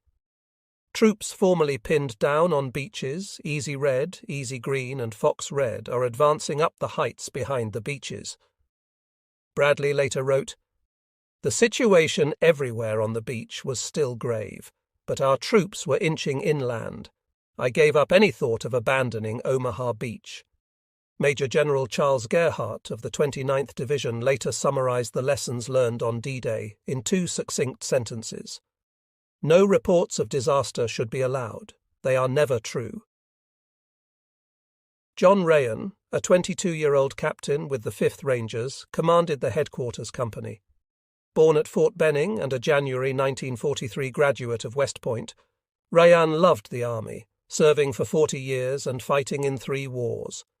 He retired as a permanent Major General, reflecting on his military career. "I wouldn't change a single day of my military life. There were bad days, all right, but they made the good days better." On June 6, 1944, within minutes of entering combat for the first time, Rayan learned a crucial lesson. Giving a frightened man something specific to do would work wonders for his nerves. Later that morning, upon reaching the top of the bluff at Seville, he learned another lesson. Don't trust intelligence, and don't make assumptions about terrain until you've seen it with your own eyes. Rayan had assumed, based on maps and models of Normandy, that the French hedgerows would resemble those in England, low, compact, and designed as much for fox hunters as for barriers. However, as soon as they reached the crest of the beach, he realized French hedgerows were vastly different. In France, hedgerows were mounds of dirt 6 to 12 feet high, topped with thick hedges and roots that dug deep into the earth. These mounds created formidable barriers, and the only way through was to climb over them, only to find themselves blocked by the thick vegetation. Rayan explained that the Germans would often dig into the back of a hedgerow, placing machine gun nests with small slits for firing, which gave them excellent protection. The Germans frequently positioned MG-42s at the corners of hedgerows, bringing crossfire to bear on anyone trying to cross through a gap. They would also pre-sight their mortar and artillery fire on the fields. Initially, the Germans allowed small squads of GIs to enter a field before cutting them down.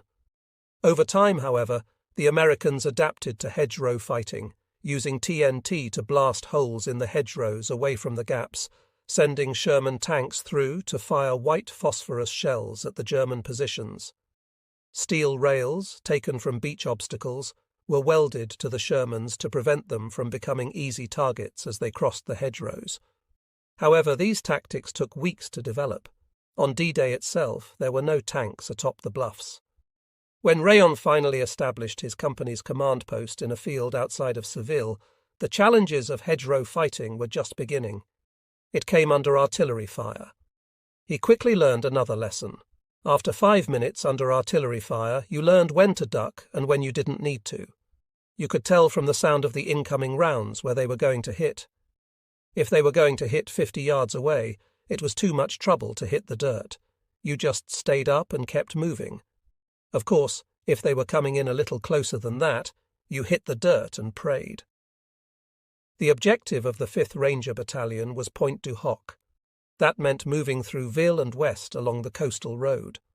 Colonel Schneider, always quick to make a decision based on what he was seeing, even when it meant abandoning the plan, sent a patrol from Rayan's company to the left, east, to link up with patrols coming up the Loulan Draw.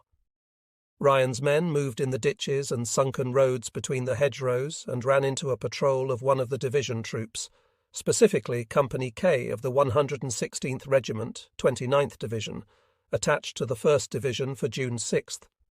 It included one paratrooper from the 101st who had landed in water off Omaha Beach, and the 1st Division boys had fished him out. He was now fighting with them. The link-up was probably the first for the Americans coming up at Viville and those coming at Saint-Laurent. They cut off the Germans on the bluff between Dog Green and Easy Green beaches, as well as those between the crest and the coastal road. Rayan observed that any reasonable commander should have attempted to move his troops off the beach defences and inland so they could continue to fight instead of being captured in the mop-up operations. But the Germans and the OST troops, on whom German NCOs held pistols, remained loyal to their Führer's and RLS doctrine of standing and fighting in place. Rayan felt they had to have known they were being caught in a trap, but they stayed in their trenches and pillboxes. Something similar was going on over to the west near Chile. Lieutenant Firking of the Wehrmacht, who had been directing fire on the beach through the morning, was finally blasted out of his bunker by a Sherman tank. His last message before fleeing was, "Gunfire barrage on the beach, every shell a certain hit. We are getting out." He had waited too long. His battery was out of ammunition, and he and most of his men were killed trying to escape. Other German batteries were running low on ammunition. Colonel Oker, commander of the artillery of the 352nd Division, telephoned to tell the 1st Battery that a truck with more shells was coming. "It's on its way already," he promised. It was, but it took a direct hit from a 14-inch naval shell. The explosion left nothing describable. Most Germans did not know it yet, but they had lost the battle. They had expended most of their immediately available ammunition and failed to stop the assault. Things were in reverse with landlines of communication. The Germans should have been able to move unlimited quantities of ammunition to their guns, as they had done in World War I, but Allied naval and air power had turned the Calvados coast into something like an island. This meant the Germans in the front lines would have to fight with what they had at hand. Meanwhile, the Americans should have found it difficult to supply their men ashore, as they had no ports, and everything from bullets to shells had to be brought in over water to an open beach.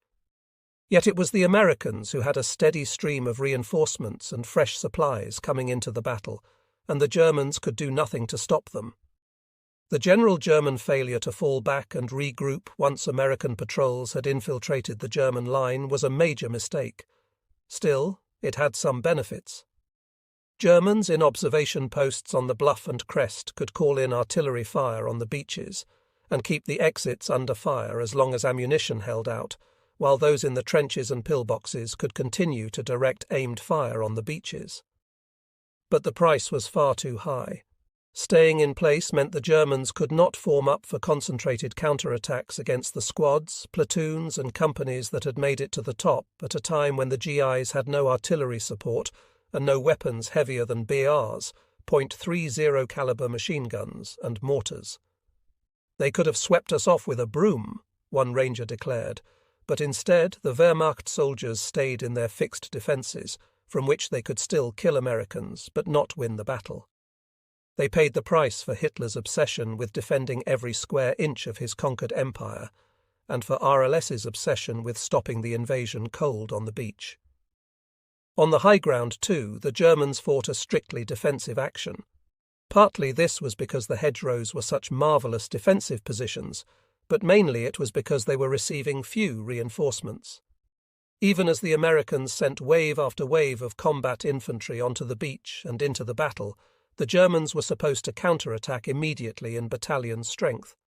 However, because they were confused with their senior commanders absent, because they had their troops scattered in platoon strength in the small villages of Normandy, and because it took time to assemble them, since they were still a horse-drawn army for the most part, they could not mount an effective response.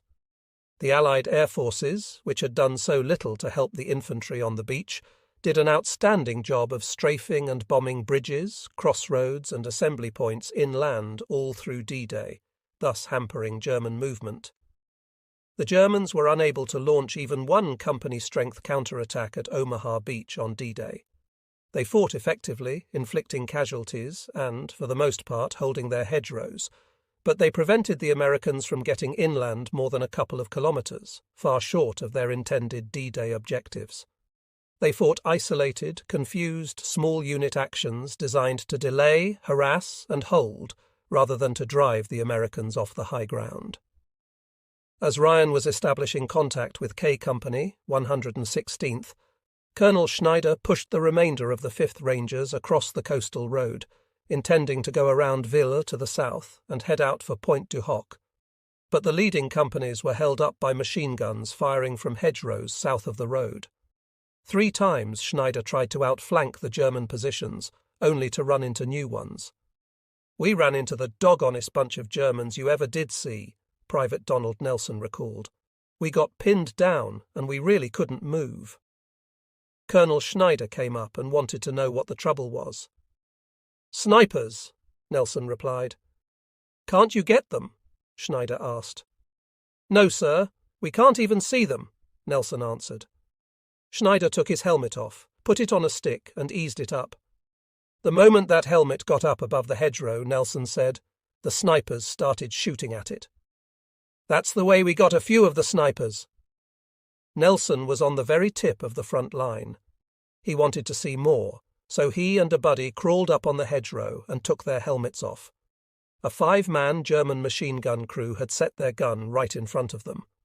They lay very quiet and watched as the crew set up the machine gun, pulled the slide back, and put a shell in the chamber.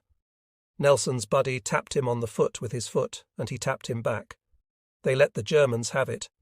Nelson covered his buddy while he went and rolled the Germans over to see if they were all dead. They were. As the Rangers continued to extend their line to the south in an attempt to outflank Ville, Company C of the 116th Regiment moved through the village without opposition.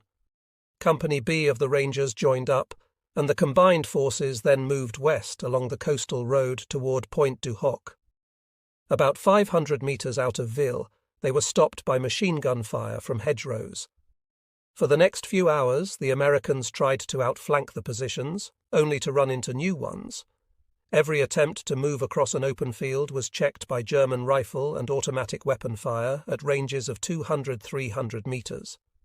A major problem for the Americans was keeping up the momentum of the advance.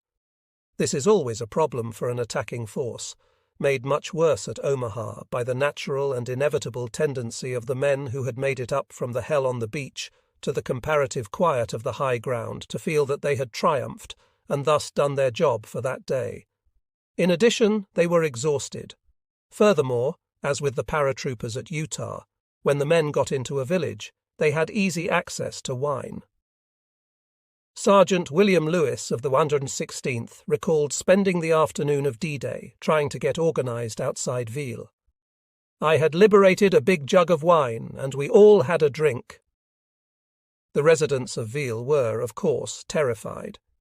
Pierre and Fernand Pell decided to flee to the south. On the way, they saw some soldiers crouching behind a hedgerow. Pierre Pell said it was hard to tell who they were since they did not know the Allied uniforms. Arriving close, he asked them, "English?" They answered, "No." Americans, seeing their packs of Lucky Strikes, they knew they were safe and let them go on. The absence of radios, the lack of unit cohesion, and the nature of the terrain also contributed to the inability to maintain momentum west of Ville. Individuals could set an example and lead the way up the bluff in the hedgerows, but the brave got cut down when they exposed themselves by dashing forward. "We were under observation all afternoon long," Corporal Gale Becku of the Rangers recalled. "One man moving alone would draw sniper fire, but any concentration of men would bring in the artillery and mortar rounds." They had the village secure, but outside Ville they had only fleeting glimpses of the Germans. Those who led the way off the beach and up the bluff had a much better chance than those who tried to lead on top. The men behind the seawall could see for themselves that to stay where they were was to die, that they could not fall back, and that only by following advancing columns did they have any chance at all. On top, a man crouched behind a hedgerow was safe right where he was. Isolation contributed to the loss of momentum, as it led many men to the conclusion that their groups were on their own, as was indeed often the case. From noon through the balance of June 6th, Private Harry Parley of the 116th said, "I am unable to recall chronologically what happened to me. The rest of the day is a jumbled memory of running, fighting, and hiding. We moved like a small band of outlaws much of the time, not knowing where we were, often meeting other groups like ours, joining and separating as situations arose, always asking for news of one's company or battalion." Parley related one incident from the early afternoon. He was moving along a road when he heard the characteristic clank of a tracked vehicle, then the roar of a German cannon. Terrified, he turned, ran like hell, and dove into a roadside ditch. Already there was a tough old sergeant from the 1st Division lying on his side as one would relax on a sofa. Parley screamed at him, "It's a tank! What the hell do we do now?" The sergeant, a veteran of North Africa and Sicily, stared calmly at Parley for a few seconds, poker-faced, and said, "Relax, kid. Maybe it will go away." Sure enough, it did.